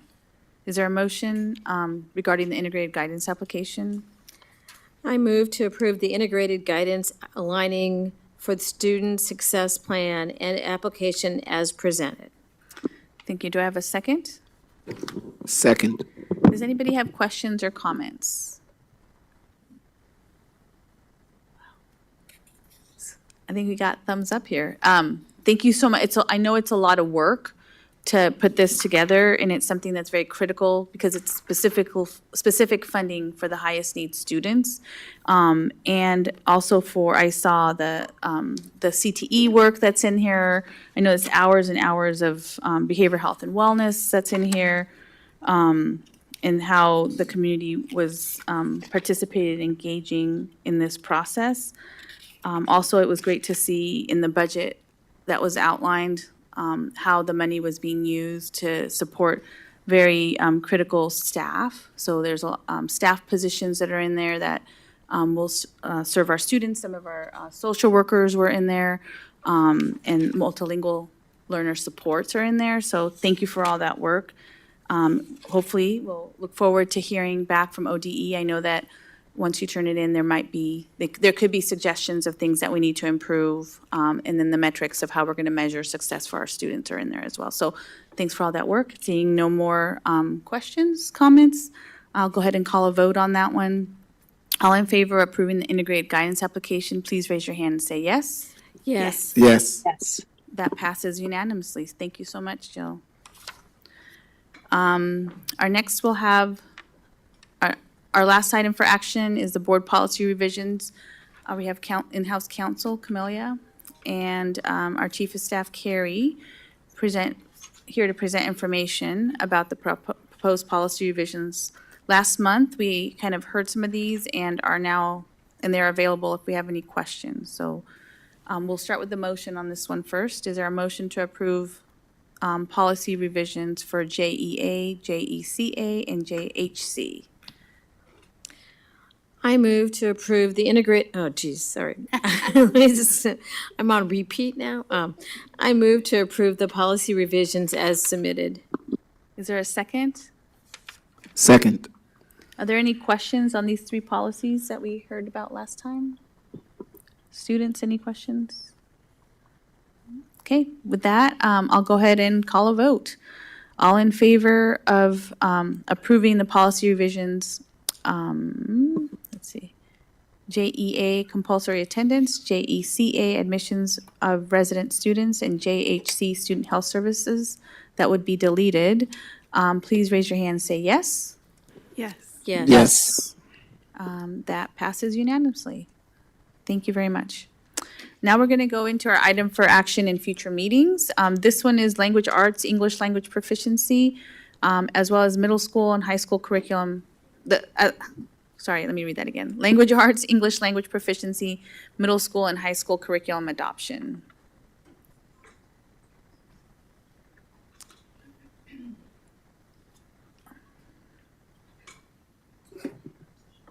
Okay, do I take a little break? Okay. So we'll, first up tonight, we have the recommendations that our committee has been working really diligently on. And also just wanted to say, like,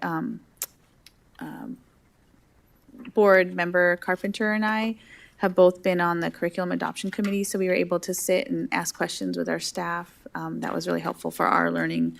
At least I'll speak, I think, for both of us, Tammy. But it was super helpful for our learning on this topic, so I'm excited for the rest of the board to hear about it. So I'll hand it over to Dr. Heather Cordy and the team. Great, thank you. Third time's a charm, here we are. Superintendent, board members, student representatives, our team here this evening is excited to share with you the work that has been done and the recommendation that we will ultimately make this evening related to the language arts, English language proficiency, that's hard to say fast all at one time, adoption. And we were here a year ago and made a recommendation for the adoption on this same content area for grades K-5, have been in implementation year one.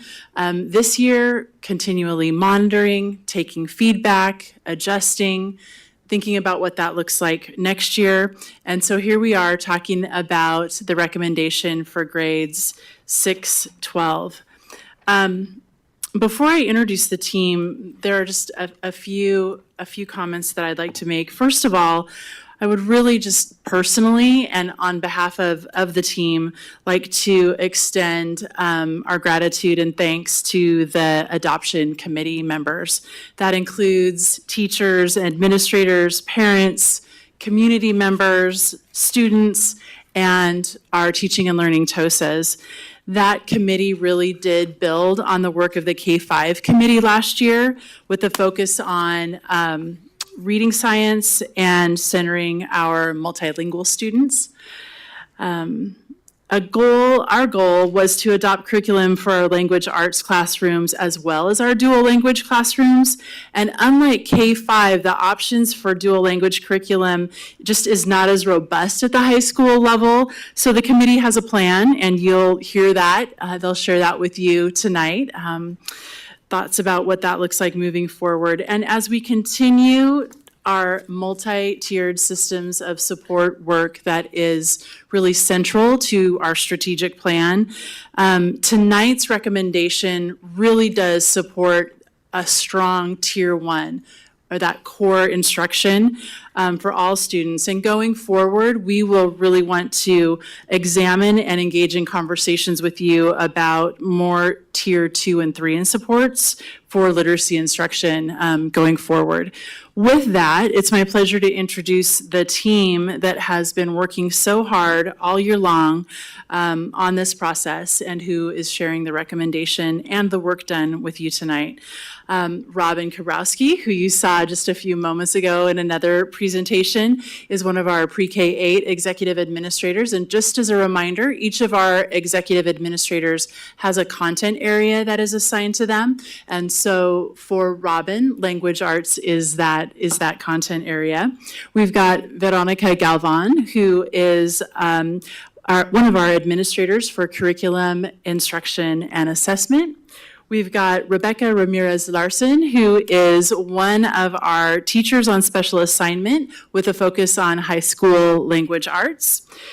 Toshiko Mauricio, our administrator for multilingual programs. And last but certainly not least, Catherine Hart, another one of our teachers on special assignment in our multilingual department. So team, thank you, and for all of the work that you have done. Just much appreciation for your leadership and your passion for this work. With that, it's my pleasure to turn the presentation over to Robin. Good evening. We're going to start with the Beaverton School District equity lens as it relates specifically to the language arts adoption work. The 612 language arts English language proficiency adoption process used Beaverton's equity lens and policy in both process and content in its work. In considering the question, whose voice is and isn't represented in this decision, Specific intention was paid to bring a diverse group of voices into the committee and to seek a wide range of input and feedback from the Beaverton community throughout the process. Most specifically, something we're very proud of, we had 3 high school students that were active members of our committee all year long, and were lovely, by the way. And we had strong input in the process from avid students across many of our high schools. In considering the question, who does this decision benefit or burden, students were centered in all decisions, and most specifically, our multilingual students and our students furthest from social and educational justice. In considering the question, does the decision close or widen the access, opportunity, or expectation gaps? The primary goal of the language arts and English language proficiency adoption process was to recommend a strong language arts and English language proficiency program that will close access, opportunity, and expectation gaps that currently exist in our system. The district strategic plan goal areas are addressed in this adoption process and in our recommendation, most specifically progress on standards and the college and career readiness. Those are the key areas that we see in the band of students that are part of this work. You'll probably remember in our K-5 process that we really fell in love with the Oregon Early Literacy Framework, which was really foundational in the understanding of the research, most specifically the reading science, but also the culturally responsive practices that are necessary in our classrooms. Thankfully, the Department of Education responded to our wish and brought forward the Oregon's Adolescent Literacy Framework, not quite as quickly as we had hoped because it was just recently published in February, but we were able to access a draft.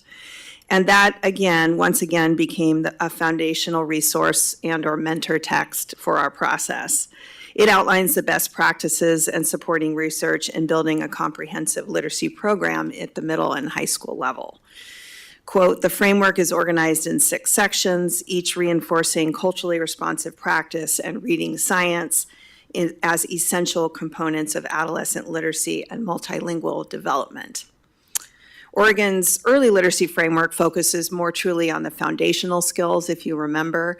And what we saw in this framework is that it really addressed the importance of expanding upon those foundational skills and building out into what they call disciplinary literacy. And so what's exciting about that is the work around literacy being part of all content areas.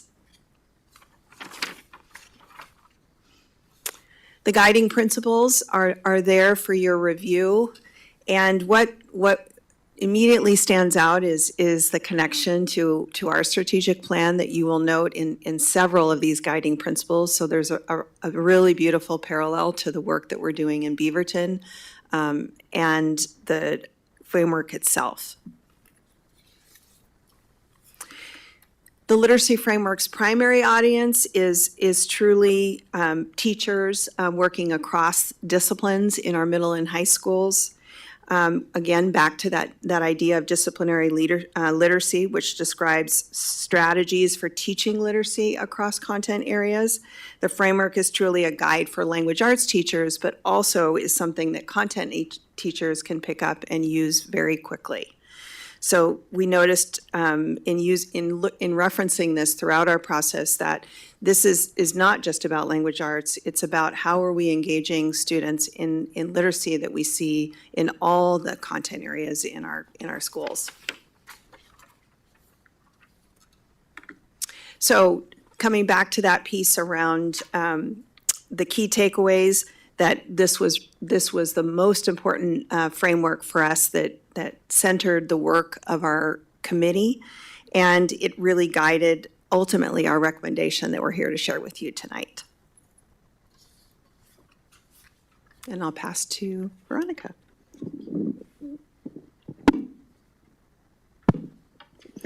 Good evening. I'm going to give you some background around state and district adoptions, whether it's material or standards, and then I'll do a summary of the committee work that led to the recommendation, tonight's recommendation.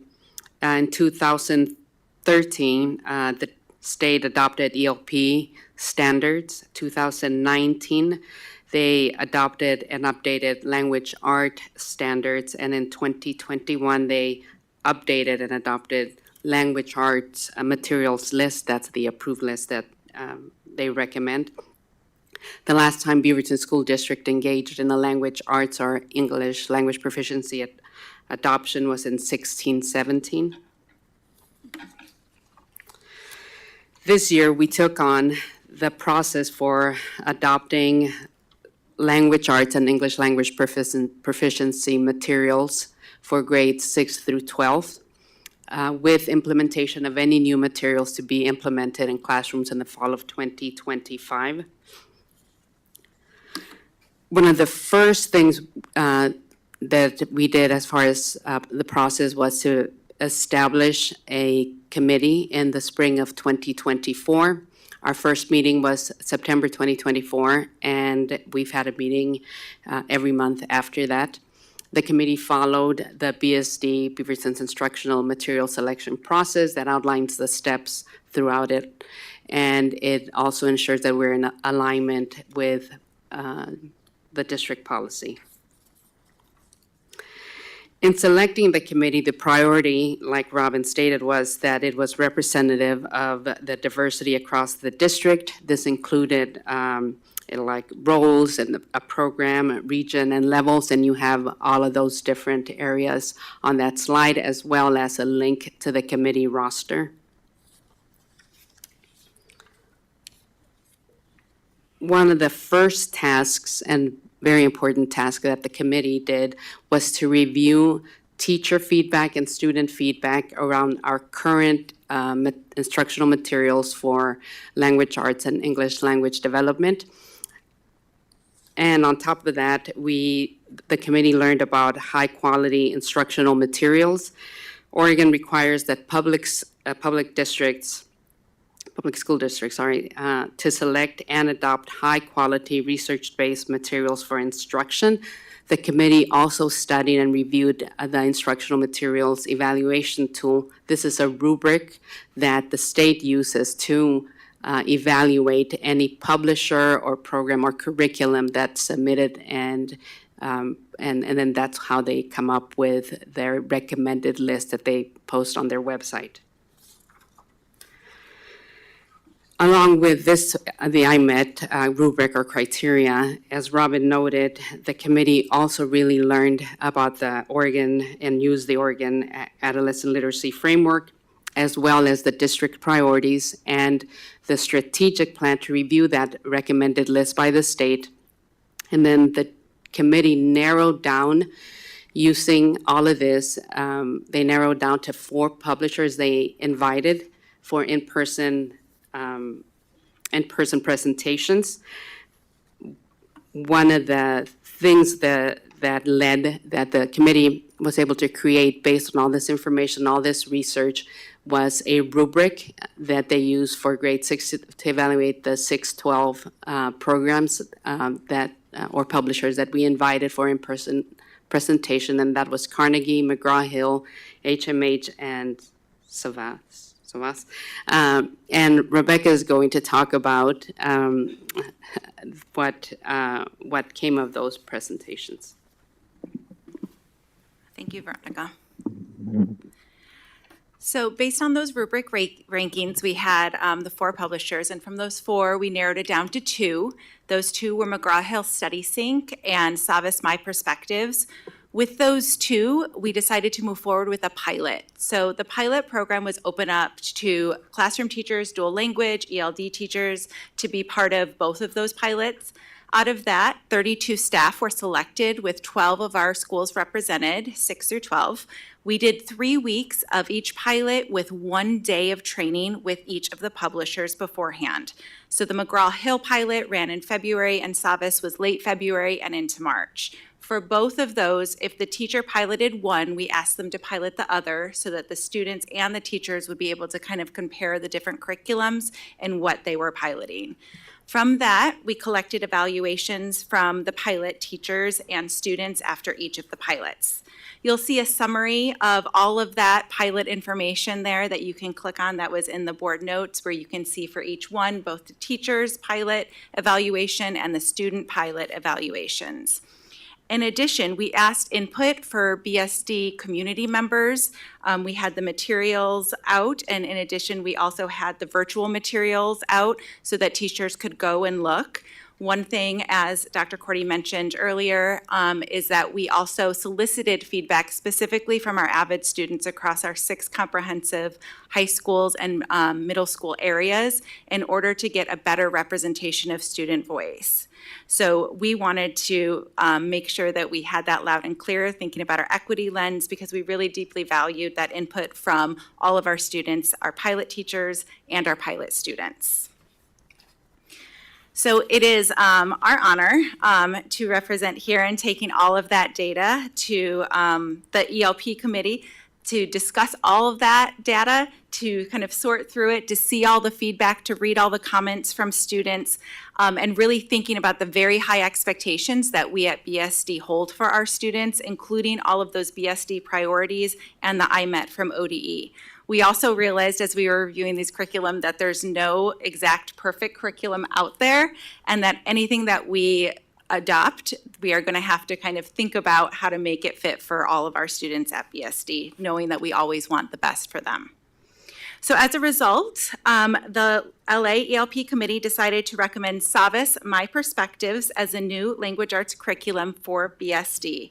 As the committee was reviewing the data from all of the parties, we were impressed with the SAVAS curriculum. They had very strong, high-quality text with translations for numerous languages. They had culturally and linguistically responsive both text and also activities for students and what their assessments looked like and what they were asking teachers to do. Diverse representation across the text, robust and engaging vocabulary instruction, which is a feedback that we got from both students and teachers that we were kind of lacking in our current adoption. Very strong teacher usability, meaning it's adaptable. They had teacher slide decks. It's also integrated with Canvas, which is our learning management system here at Beaverton. That was important. Structured supports and scaffolds for both teachers and students. So thinking about student learning and on that learning progression, how to scaffold students, but also thinking about our teachers, our brand new teachers, having supports for them, and our veteran teachers where it has the flexibility to use what they know is best practice moving forward. There's also a variety of individual and collaborative learning opportunities, including a focus on oracy, which was really important to us in the committee and echoed in the Oregon Adolescent Literacy Framework for our multilingual learners. The committee thought the flexibility of platforms and the engagement, meaning there's both online components and offline components where students are using screens and technology, but also students are interacting with each other, doing reading and writing, as we say, the old-fashioned way with pen and paper in their hands. So some things that we did notice about this in recommending, the committee wanted you to note some following considerations. One, this is a very strong Tier 1 instruction, but it doesn't have everything that our students will need for Tier 2 and Tier 3. So when we're thinking about MTSS and we're thinking about our 6 through 12 students moving forward, we know we're going to need some supplemental materials in making sure that every student has those foundational skills of literacy before graduation. We also know that we are a standards-based learning system, and standards-based learning and traditional curriculums don't always go together, so there will be some work to do with our teacher groups in order to make sure that that's really clear and grading practices are followed according to BSD policies. What came out of a lot of the feedback at first when we looked at was the importance of our classroom libraries at secondary, how much students love them, how much teachers appreciate them, and how much, honestly, families and community members love that for our students. So building this foundation of literacy, we wanted to continue. So we are going to be continuing classroom library integration with this curriculum. And then something that you may or may not be aware of, but our 11th and 12th curriculum at the different high schools have dual language, dual credit IB and AP courses. Because we have so many of those options, a lot of times our 11 and 12, we call them standard lit comp courses, are a little bit less populated. Those courses will be used by this Savas My Perspectives, and we just want to make sure that students who are taking those 11 and 12 courses have the breadth of genres that our IB students, our AP students, and our dual credit students would be accessing. So really working with those 11th and 12th teachers to make sure students are really prepared for post-secondary success, regardless if they're taking a standard course or if they're taking an AP dual credit or an IB course. All right. So similar to what we discovered with the elementary literacy curriculum last year, the secondary materials, particularly the Savas My Perspectives, embeds multilingual supports, just like Rebecca talked about. And so these are just a few of many scaffolds that are provided. So Rebecca also talked about strong vocabulary, grammar instruction, and oracy that are embedded with the curriculum, which is awesome to see. The curriculum provides English language development support in both the receptive and productive languages through the 4 domains, so reading, writing, speaking, and listening. And then one of the significant scaffolds that is included in the curriculum is the translation tools, which is something that you don't really see in a lot of the curriculum that we have out there. It has on-the-spot word and sentence level support to bridge text with audio and a translation tool for 100 plus different languages. And as we know, right, we have about over 100 different languages here in our district. This is a feature that the committee members also referenced and added to their feedback as a critical feature for serving our EL classified students, particularly our newcomer students. And then lastly, the curriculum does have a Spanish version for our middle school Spanish dual language programs. And this is just an example of the materials, an example of the student consumables that come with the curriculum. You can see that the illustrations and examples are all age appropriate. And additionally, there are digital materials available for teachers as well as for students. There is a limitation that we discovered through our review. And one of the limitations that we want to be transparent about is that although it does have a middle school version, a Spanish version for our dual language programs, it doesn't have yet a Spanish version for the high school dual language programs. And so we are aware of that. We are hoping to work with the publishers to continue to build the high school version since we already have a middle school version of that. In the interim, what we are wanting to do is to create form a dual language work group that will be formed hopefully in the spring, and the work will start in the fall to help us select something for the high school dual language programs. So as you know, we have many newcomer students in our district, particularly at the middle and high school level. And we also know that they need structured literacy support. So what we did was, as part of the adoption process, in parallel to this process, we also created a separate work group to help us with the English language development materials specifically for our newcomers and students at the emerging level. This is a list of all of the work group members. We had representatives from various middle schools and high schools represented in this smaller separate work group. The work group selected 2 curricula to pilot, Cengage Lift and Vista Get Ready for pilot. The teachers completed pilot surveys, very similar to the process for the language arts curriculum. You can see the teachers' results there, as well as the students completed pilot surveys. And so the raw data and the summary of that data is included in the slide deck. All right, I'm going to pass it over to Kate to talk a bit more about the English language development newcomer process. Oh, I'm going to need that. Thank you. Okay, thank you, Toshiko. So similar to the rubric that Veronica highlighted for the larger selection committee, this work group, the English language proficiency work group, used this rubric that incorporates Oregon's IMET criteria for English language proficiency and the BSD priorities that were identified in the larger committee. After reviewing the input data, the committee is recommending VISTA. This recommendation is based on several strengths of the VISTA program, including its strong connections to core content curriculum. So the program helps students develop the academic language and vocabulary that they need to be successful in math, science, social studies, and other content areas. It does this through engaging students across all language domains, reading, writing, listening, and speaking. And really, it encourages the use of authentic language use through student interaction, which really speaks to the ORSE piece that Rebecca brought up. Additionally, both teachers and students reported that the online and print materials were easy to navigate. Pilot teacher specifically noted the program's effective integration with Canvas and that the program was really easy to adapt to meet the needs of all of our students in our English language development courses. These are some examples of the materials, including consumables for students, and all of these materials are available both digitally for both students and teachers.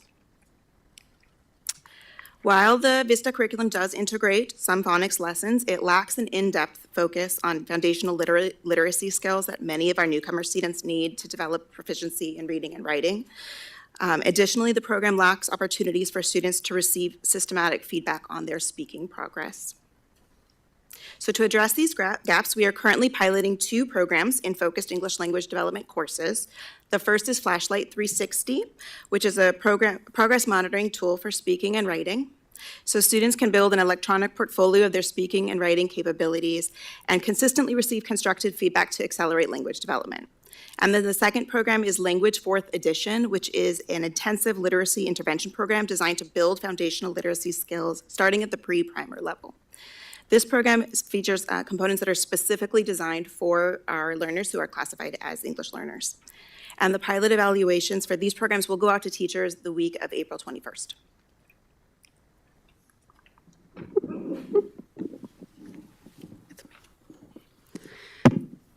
Now I'm going to review or go over NEMAS, which is National Instructional Materials Accessibility Standards, and then we'll discuss implementation plan and a budget. So ODE and the federal government require that any instructional materials meet the criteria or are in accordance with the National Instructional Materials Accessibility Standards. For some of our students, they have a disability that they aren't able to access printed text for various reasons. So it requires that any material be converted into an accessible format, whether it's Braille or audio descriptions or magnification or color contrast, all the ones listed up there.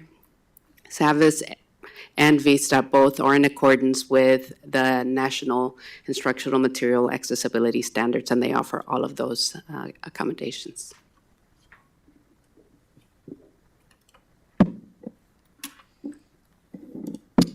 So, of course, we know in thinking about student learning that the materials themselves are just part of the story. The what is our recommendation tonight, but the how becomes most critical in thinking about how we use these materials in classrooms with students. So the implementation plan, which includes professional development, is critical to the success of any adoption. Thankfully, in this process, we have been able to initiate the professional development this spring, and what's highlighted for you on the screen right now is a series of professional learning opportunities that we've already engaged our middle and high school teachers in that are specific to areas that we feel are critical to lay a strong foundation for success in our implementation next year. So it starts with the work in March around literacy across secondary levels and a specific focus on the Oregon Adolescent Literacy Framework. In April, there will be a focus on writing across the secondary level and an intentional lens on Beaverton's learning targets as in the context of Oregon's Adolescent Literacy Framework. And then in May, ORSE at the secondary levels with a specific focus on our multilingual students and supporting neurodivergent students. So What's been really helpful this year, as opposed to last year where we were really doing it late in the spring, we've been able to start the professional development earlier. We feel like we have a really strong foundation in planning for a strong implementation in the fall. Next year, the plan will mirror somewhat what we've done with elementary, which is to take a specific attention to leaders in our schools, knowing that that's where the critical professional learning happens. We plan to host a coaching academy for our academic coaches and our literacy leaders at the high school level, so that they can support teachers on the ground on a daily basis with the implementation work.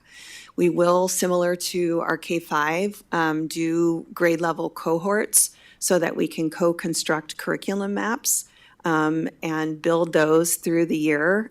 That has proven to be this year incredibly valuable to have the voices of our K-5 teachers in the room who are using the curriculum. And to share their experiences in building these curriculum maps so that we have really strong guidance throughout the period of the full adoption. We'll also engage in secondary calibration through the use of common assessments and using some of the common rubrics that we have at our different levels to ensure a commonalities across our schools. And then finally, as Rebecca shared, classroom libraries, which, as you might imagine, came up multiple times in these conversations around what was most beloved from our last adoption and what teachers continue to talk about is important in creating a strong reading culture in the classrooms. And so continued support for classroom libraries, how and when to use those, and how to integrate those within the context of the new curriculum. And then, of course, we leave the budget for last. These are the numbers to support a thoughtful adoption of SAVIS, classroom libraries, and VISTA, as well as the professional development to support a strong implementation. Thank you. And now we'll take questions. Questions, comments from students or staff? Susan?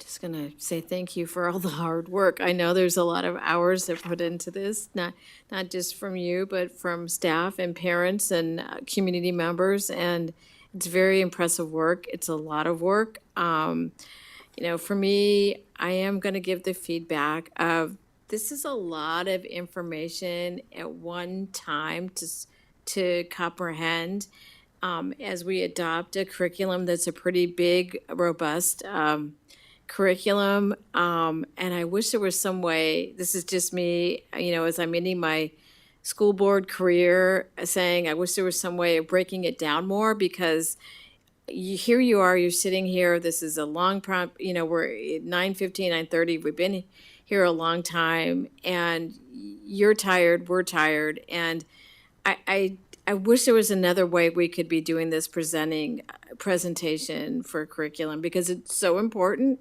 It's what we do. It's why we do it. It's the why. And, we want to hit all of our students in the most effective way. And this is not saying that, oh my gosh, I just think what you do is amazing. And the groups that present and who you present to is amazing. But it's hard for us as a school board as we adopt a curriculum to really grasp what you're doing. And I think it's so important that we do understand it. It's not just perfunctory. And so that's, as much as I appreciate it, I just wanted to give you a little feedback as well. Sunita and then Melissa? Thank you. I have a question.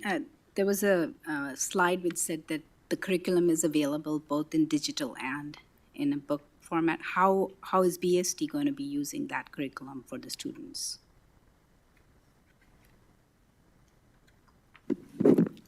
So the teachers will have the flexibility to choose. We had pilot teachers do some different things. And as you can imagine, sometimes the tools that are on the Chromebooks are really helpful for students. We always want them to be able to access those scaffold for students. And yet sometimes it's really nice to have students put those Chromebooks away. And those are those student consumables, they're called. They're like workbooks. It's kind of like the old school term we would use. And so those are the ones that the students would be using, we call it offline, where it does have the reading, it does have the wide margins where students can kind of take notes and discuss, and again, that focus on oracy where they're doing a lot of communication and talking with each other, not just looking at them in the text or them in the screen. So it does have the option for multimodal, is all of those pieces, but it will be up to, the teacher's discretion as we're working with all of the new materials to see what is best practice, what is best for our students, and that might even change period to period as the teacher gets to know their students and what they need. And that's provided by the school then? That is Chromebooks provided by by the this school. curriculum, yes. Yeah, okay. I had Melissa, and then we'll go to Ugana. Yeah, just one more thing, since both Tammy and Karen were present in the committees, it would be nice to hear your feedback too, because what your insight was into this whole process. As Susan said, I agree with her, it's a lot of material for one evening to grasp, but you both were there, so it would be nice to hear from you too. Thanks. I think Melissa, and then Ugana. First, thank you. You all have been doing in all of this work with moving targets, moving frameworks, new things from the state, desires from our community, right? So you've been trying to move the ship forward with all of this changing context. So thank you for this package. I did have a question about the consumables. I had a question similar to what Sunita asked. Does the budget include the replenishment of the consumables for the next 7 to 9 years-ish? We've requested a 4-year contract. So the number reflects a renewal of the consumables every year for 4 years.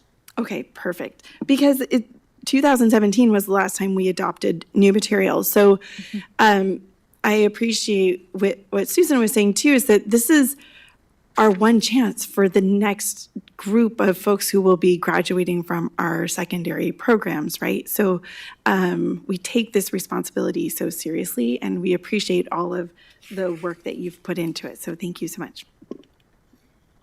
I think Ugana, and then Tammy. Thank you so much for this very in-depth presentation.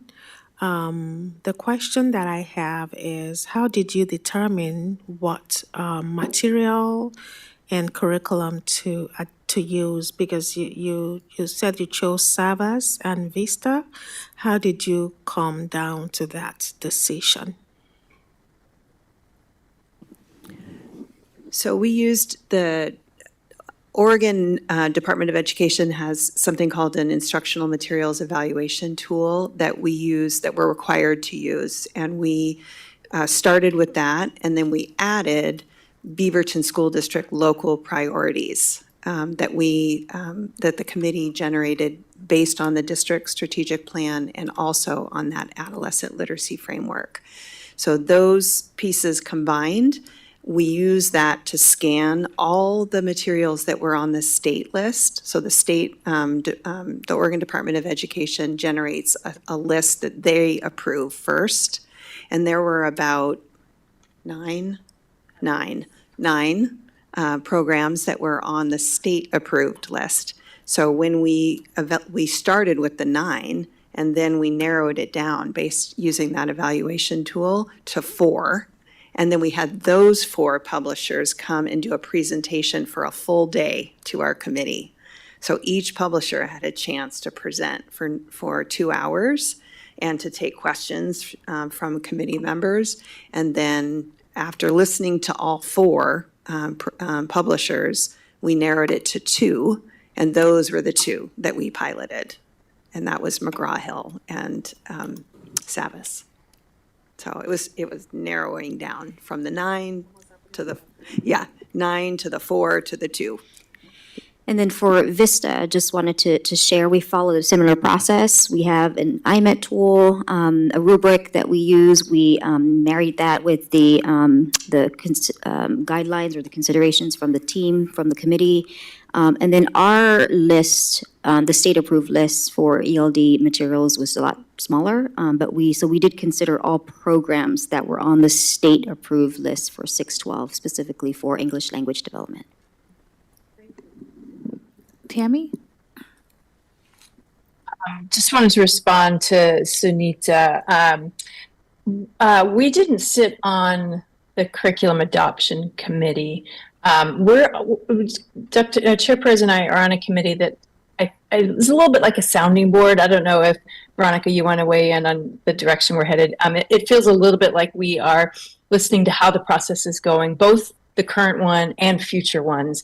And it is a collection of community members and teachers and students, and Dr. Perez and I both sit on that. And it isn't about this particular adoption. It is sort of, again, maybe sounding board, or maybe, Veronica, you have a better term for it, but just giving some feedback about how the processes for adoption are going. I'll chime in. It is it's a bit of a sounding board, but it's also a way to keep that committee, it's like an advisory committee, updated, and I present to them regularly whenever we meet, better said. And I keep them up to date. I say this is what the committee work, where we're at.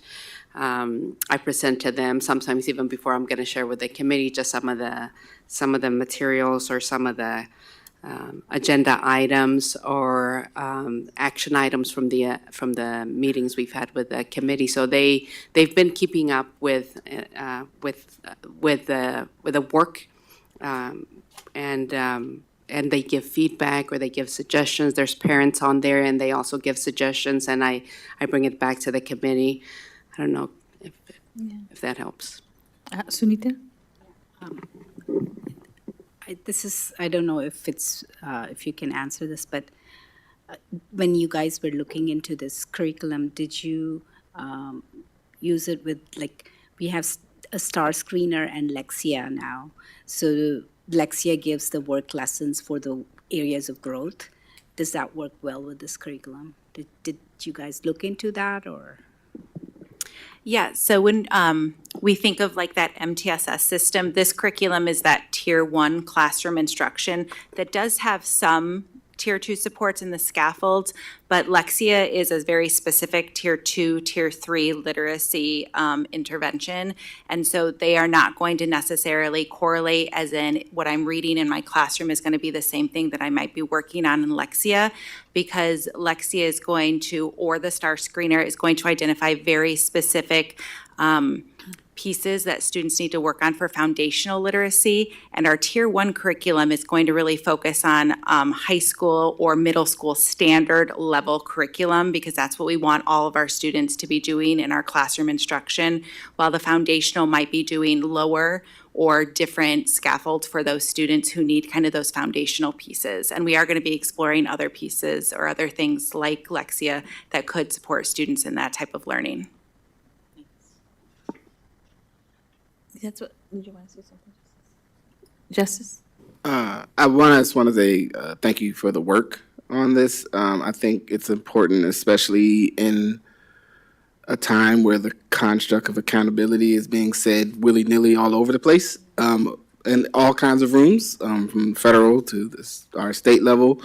And a big part of, to me, about accountability is being clear about the process by which we've determined and get to the curriculum. I think I've said this before at a previous curriculum edition. I'm going to keep saying it. One, also understanding, for those that know the longer term history of education in our country, where curriculum adoption processes were not always very transparent, and also implementation and action on curriculum processes in districts, not impugning this district in any way, just saying in the general history sense, which everyone can go study. So thank you. For one, building this work, also putting in the slides the links to all the different materials, so folks want to have the time or the inclination to comb through some of the process to backtrack and see how we got here to this being submitted to us, that we have that capacity to do so. So I appreciate that. Thank you. I was noticing in the materials that you gave us that, like, for the Savas, like, our educators, they were all 5s, like, all that rubric, they it was like, the other ones had like 2s and 3s and 4s, and this, for the Savas, we had all 5s. I noticed that, for the limitations on the Vista, we are trying to address the reading needs of our students. And so like what Rebecca, you were saying, what are we gonna use for tier 2 and 3? And like what Sunita was saying with the STAR, and the other assessments that we're trying to use. One of the questions that I asked when Tammy and I were in it's like a curriculum, you spoke about literacy, so that's why I felt like I have a little bit better understanding of this one. But one of the things we're trying to do is to understand where all of our kids are pre-K-12 in reading.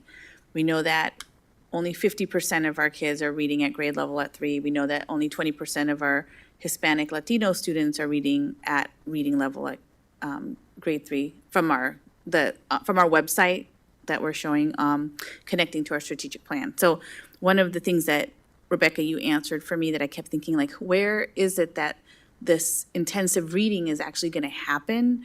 And so one of my wonderings was around, for example, our English language learners. In one district that I had worked with, we had some curriculum that was specifically aligned for our newcomers or kids that needed that more intensive reading support, because we know they're not reading, some of them. And it counted as credit for language arts because it was connected to the standards for freshmen and sophomores. And so as I was looking at this, and it might be later, my mind is going to, where are students going to get that intensive reading? And how are they going to get credit for that so that it's connected to their standards for their grade level, so that we don't have students having to take like an elective and miss out because they need reading supports, right? And so I don't know if that's a question you can answer now, or something that you would be looking at later. But I know, Rebecca, you and I were at some of these, when we started on the board, where the students were coming to our listening sessions and they were saying, like, you guys need to get your together because I can't read and I'm in middle school or I'm in high school. And so I just remember your face being there with me at those, and some of us were there at those meetings with our students. So I'm excited to see that we have our strategic plan that you spoke to. Like, it's connected to our curriculum adoption. It's connected to what the different steps that we're taking. But I still want to, I want to hear more about how we're going to address some of those tier 2 and 3 students' needs and still get them connected to the credits they need, so we're not pushing them behind. So that's just a wondering. And then that was my curiosity, I guess, too, with that Flashlight 360 and the language 4th edition. Just like, I want to hear more once they try it out to see, is that going to meet those needs of some of those students? And then the last thing I'd say is, when I was looking at the budget, I heard you say that we're going to, for the dual language, the high school piece isn't there, right, for the language arts.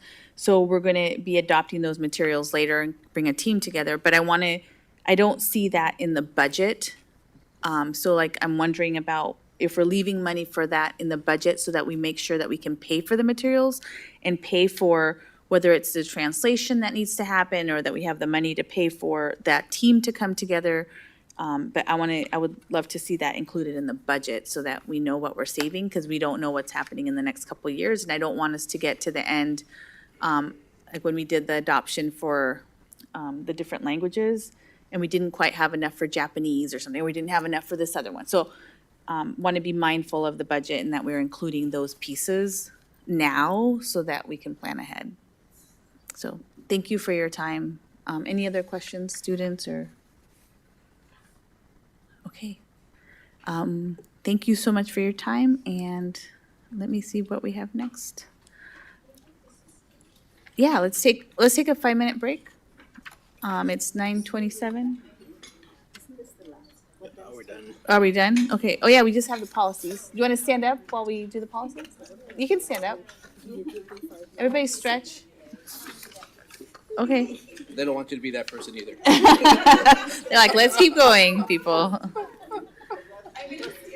You can stand. Yep. Yep. Our next item is a future action, board policy revisions for consideration. we're standing. I know. There's a work day. I can actually lift up the microphone now. I'm the same height sitting down or standing up, so I think I could stand up and still be sitting down. Our next item for future action is the addition of board policy revisions for consideration before we vote.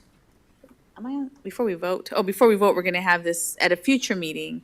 We're going to talk to Camelia and Carrie right now. So we have 3 different policies that we'll talk about. I'll hand it over to you. Thank you very much, Chair Perez.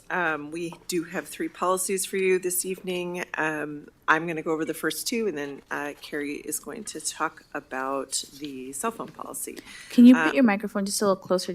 I'm having a hard time hearing myself. Absolutely. So the first policy that we're bringing is GCBDA/GDBDA. It's a mouthful of letters. Essentially, this is the family and medical leave policy. As many folks are aware, in the last several years, there's been a lot of changes to the Oregon Family Leave Act and paid family leave. And so the changes in here are to address some of those changes and bring that into the policy.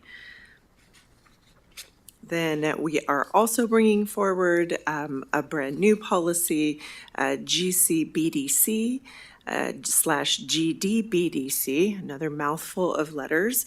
This is a policy related to domestic violence, harassment, sexual assault, bias, or stalking leave. It's otherwise known as SAFE leave. The Oregon legislature passed a statute protecting employees to be able to take safe leave for these reasons, and so we are putting forward a policy to describe that leave and when that is eligible. And then I'll turn it over to Carrie. Thank you. So looking then to policy JFCEB, the board heard earlier this evening a presentation going over the thoughtful process that the district has undergone to consider potential changes to our approach to cell phones and personal electronic devices for students during the school day. That presentation included the recommendation that came out of that of the change in practice and the change in our regulations around student use of cell phones. This is how that translates into board policy, which is keeping it at the higher policy level, not including all of those details as to what time of day and what exceptions there might be, but dictating that that student use of personal electronic devices shall be restricted during the school day, and the superintendent is directed to establish administrative regulations providing the details. That is how our usual practices work. But this provides a clear policy direction if the board is in agreement with moving in this direction to direct that cell phone use will be restricted during the day, and then all of those details will be laid out in administrative regulations and school rules. There are a few other minor adjustments throughout, but nothing of major substance. There is the elimination of a statement about the district will not be responsible for information or comments posted by students on social media websites. And that sentence continues. Not that the district is now necessarily responsible, but it's a complex question, and there's a substantial amount of case law around it. So that slightly oversimplified statement is recommended to be removed from policy.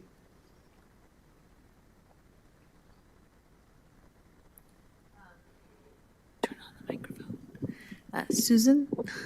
And I hate to be that person that asks a question right now because I know it's getting late, but I was wondering, is the state, because I am not following what the state legislature is doing in terms of cell phone use, is it following along the same as the policy changes that we're making? Well, we will wait and see what actually comes out of this legislative session, but there certainly is discussion about this statewide. Different districts have taken some somewhat different approaches. There is now legislation being considered to provide a statewide mandate around restricting cell phone use by students during the school day. Currently, where that discussion is at, current versions of that bill would be to restrict it from bell to bell. Students walk into the school, their cell phone use is restricted until they leave at the end of the school day. That is not actually the approach that that our team has recommended the district move forward with after a considerable amount of input from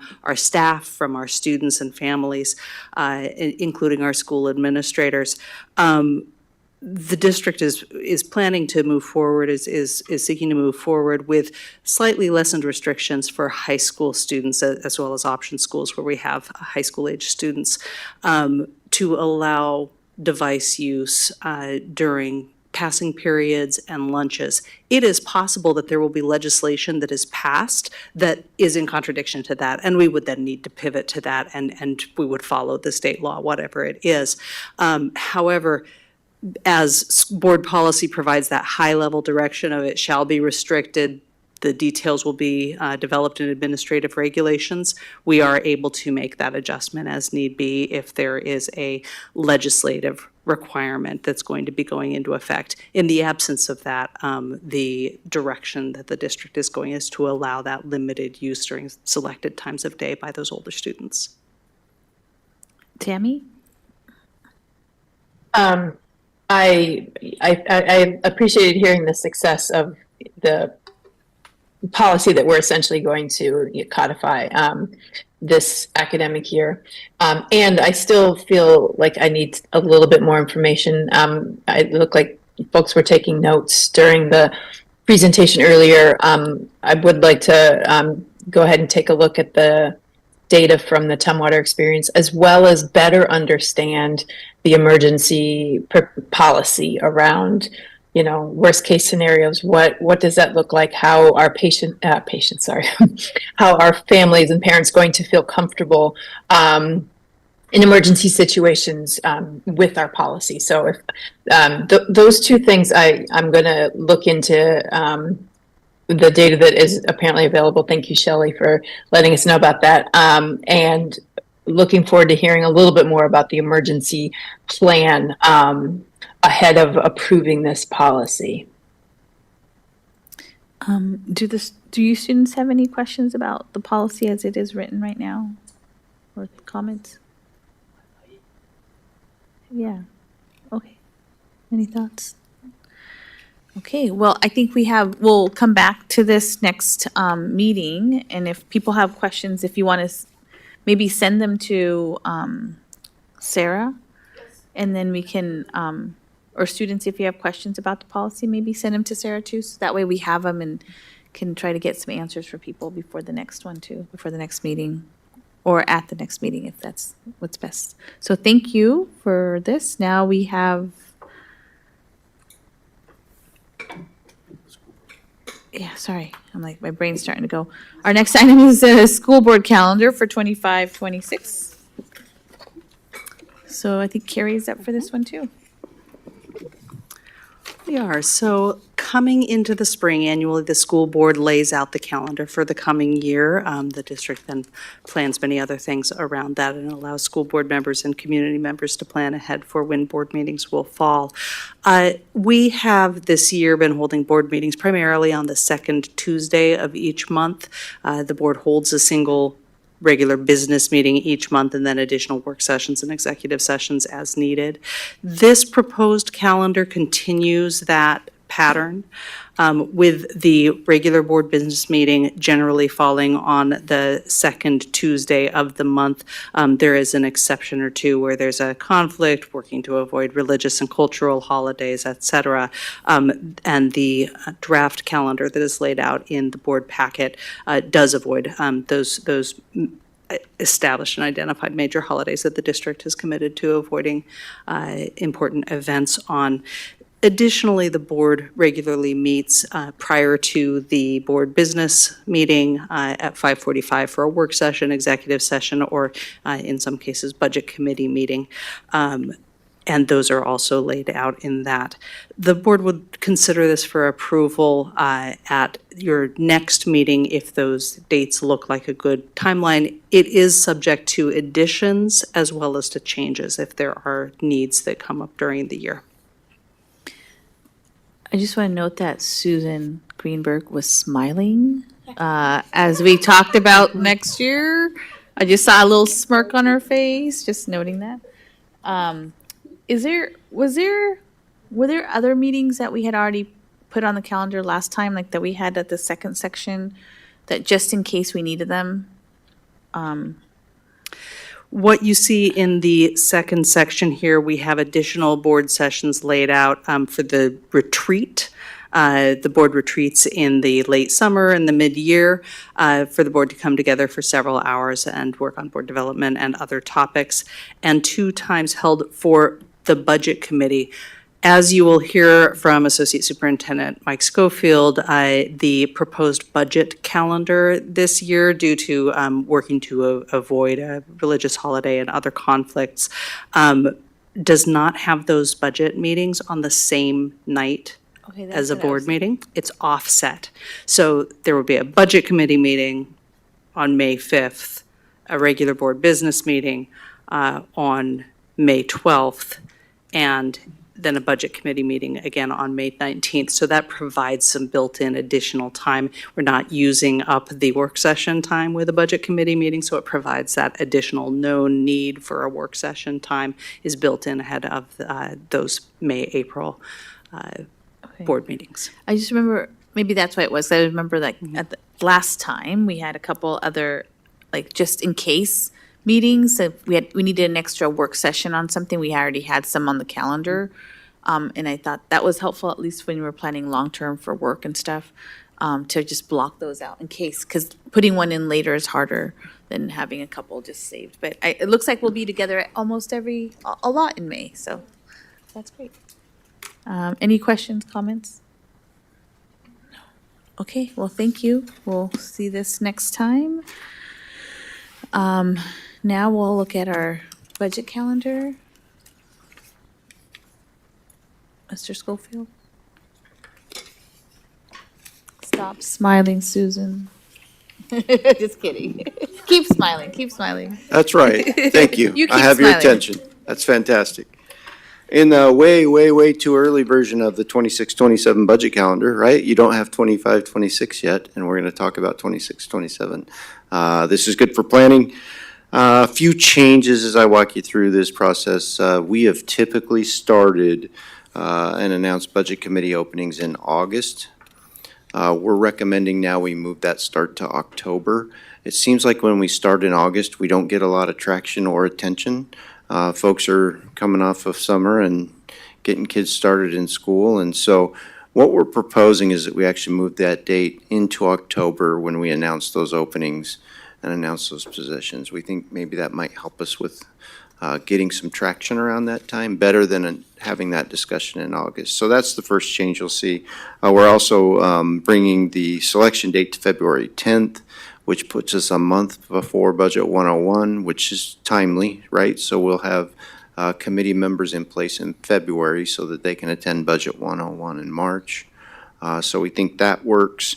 And as Carrie Delph mentioned, May 5th, we'll have just the proposed budget that evening. It won't be tied in with the school board meeting. So it'll be on its own, a standalone meeting that night. So those are the significant changes, I would say. But generally speaking, the process is pretty much in line. We'll still do Budget 101 in March. Funding will be known from the legislature at that point. We'll be in the middle of a biennium and we'll work our way through. Cool. Any questions, comments? I think, Susan, can you mark down in your calendar October 7th for budget committee members that want to volunteer? I'll call her. I'll give her a call. I remember Eric was saying that he was going to sign up too, remember? When Eric was going off the board, he was like, I'm going to sign up for October for the budget committee. We'll be calling you. Thank you. I don't see any questions or hands up, so we'll move to the next item, which is our reports from our students, if they want to share anything about what's going on in their schools or that they want to share out. And then we'll move to the board. Anybody? There's nothing much. It's the beginning of spring term. So there's Can you not turn a your lot microphone going on real quick? Sorry. There's not a Go ahead, lot Safa. going on since it's the beginning of spring term, but we have an upcoming senior meeting, which I'm excited for, because we're kind of like prepping for graduation and just understanding what lies ahead of us and how to prepare for that. Mm-hmm. Thank you. Sahas, anything you want to say? Yeah, kind of the same sentiment. There's a senior meeting happening, I think, in 2 days and stuff, and like it's mainly been the same month to month. But I would like to comment on the emotional growth centers happening at Jacob Wismer. I think that left a very like emotional impact on me. It's kind of what I've been thinking about through the entire meeting, and so I just hope that the Beaverton School District can do something about that to kind of alleviate the issues that students and parents are having at those schools. So yeah, that's my comment. Thank you. Anything you want to share? Yeah. Yeah, there's not much going on right now. We're just right off spring break. We're all starting to prepare for our exams at the end of the year, IB exams, AP exams. And as for this meeting, like I think it was good to hear about the cell phone policy and and also what has been done with works in regards to the language arts curriculum particularly. But those are just the two things that piqued my interest today. But Thank you. We'll go across board members. Tammy, anything you want to share? Yeah, thank you. I'm sorry, everyone, I wasn't there in person today. But I did want to mention that our Native student seniors here in BSD and across the region will be celebrating graduation with a powwow on May 3rd at Pacific University. I know a lot of you sitting up on the dais know about this, but this is one of the few opportunities that these students have to celebrate both worlds they walk in. They are maintaining their culture while finding success in space that can sometimes conflict with their cultural values. And this accomplishment speaks volumes to their strength and perseverance. So all are welcome to attend, and I plan to be there and hope some of you can come too. Thank you. Thanks. Ugana, anything you want to share out? Absolutely. I was able to attend the BEF meeting on March 20th, 2025. I just want to point out that, as we know, the chief work of the Beaverton Educational Foundation is to mobilize community resources to support in-class summer programs that are not typically sponsored by our state funds. And to that end, the foundation initiates fundraising campaigns throughout the year. And I'll beseech us that when we see those initiatives come out, when we see those campaigns, to actually support the foundation. And that's all I have for tonight. Thank you very much. Sunita? Yeah, I'd like to second what Sahas mentioned about emotional growth centers. Actually, one of the parent reached out to me about it, and it was very distressing to see so many parents had the similar emotional frustration about what was going on in Jacob Wismer and Finley. So I do hope that the administration looks into it, that it is being handled properly, and students are not put into that situation, or the parents don't feel that much anxiety in sending their kids to school and the kids are scared. On a happier note, in March, I had an opportunity to attend one of the musical performances by Cedar Mill Elementary School. It was wonderful to see that. The art director made a comment that art brings people together, and she really put that into life because it was a weekday, raining, but the room was packed, engaged audience of students, parents, community members, and it was such a great time, that 1 hour was so nice to be there. I'm glad that I attended. Beaverton has a very good on the website, there is a performing arts calendar that any community member can check, and I think they can attend and support art in Beaverton. We also have, I think there is a page where they have a donation that if you have a slightly used musical instrument or something that you can donate to the school so that a kid can use it.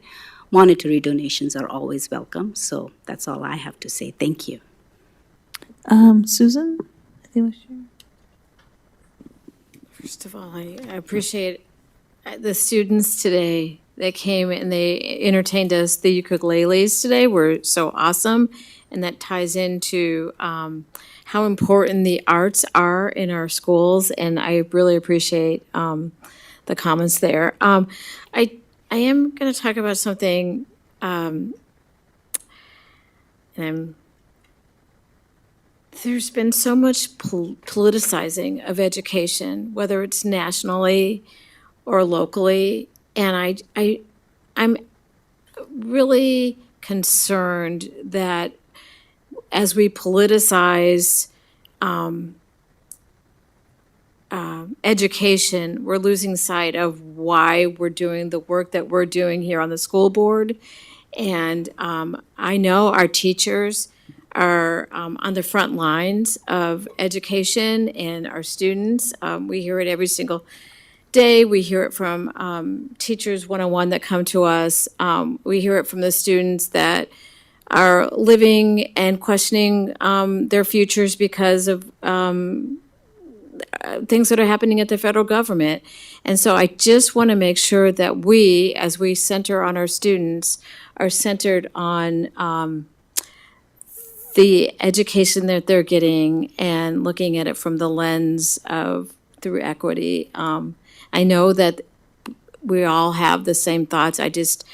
I'm hoping that as I leave the school board, that we are not politicizing our school board, that as we look at our community, that we try to work together more versus having division where we don't necessarily need division. Melissa? I agree with that. And then my comments start with the Legislative Policy Committee. So I'm pivoting back to the politics. No, that's, yeah. Trying not to politicize our space. And we do need to advocate for our schools within our legislative partners. Part of the Legislative Policy Committee, we get updates from Oregon School Board Association every Friday. And then in our region, our Washington County region is really known throughout the state for being very effective in advocacy. And I'm really grateful for the team of the LPC members for letting me participate and learn from them. In addition to our two BSD legislative priorities, which is the current service level, and then also funding for special education needs, the LPC offers advocacy support for the Oregon School Board Association. I did get to attend the Northwest Regional ESD Foundation event, and our Beaverton Stars were really the star of the event. And I'm looking at Shelley because right after that, I opened the staff talk, and staff talk had the video of the Beaverton Stars. And so just really grateful, and what a true partnership with our colleagues at the ESD for funding things that happen on behalf of our students within the Beaverton School District. And you couldn't help but smile through the whole thing. So thank you for that.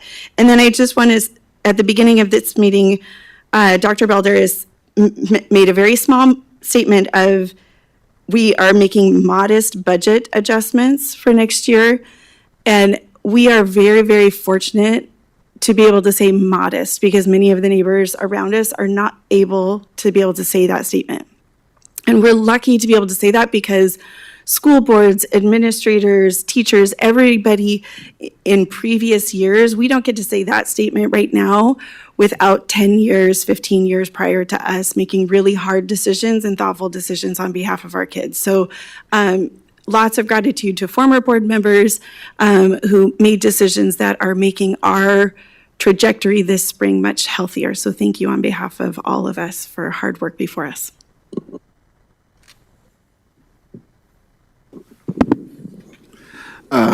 So I'll want to say thank you. I've been observing our beginning of our bargaining with our classified staff with the OSEA. I think it's 3 sessions. That was one I was in. I was not. Anyway, the important part is I feel like, just as an observation, that the process has started well. I feel like there's been good communication. I feel like the papers, things are moving back and forth. If you've been watching, which it is available for you to watch when it's online, so please do if you want to be clued into the process. And I do just want to tip my civic hat again to echo my colleague Melissa Bowden. The road show goes on. There are public meetings that you can go and you can submit written testimony to fund schools at the highest level possible. It's open to everyone. It's not a partisan ask. Is this important to you? Please let it be known to our state legislators that school funding matters. So, thank you. Thank you. I think I would just add that I was able to attend a few different school events this last month, whether it's musical performances or the iftar kind of community, the iftar that brought together Tigard, Beaverton, and Hillsborough. Is that right? The three?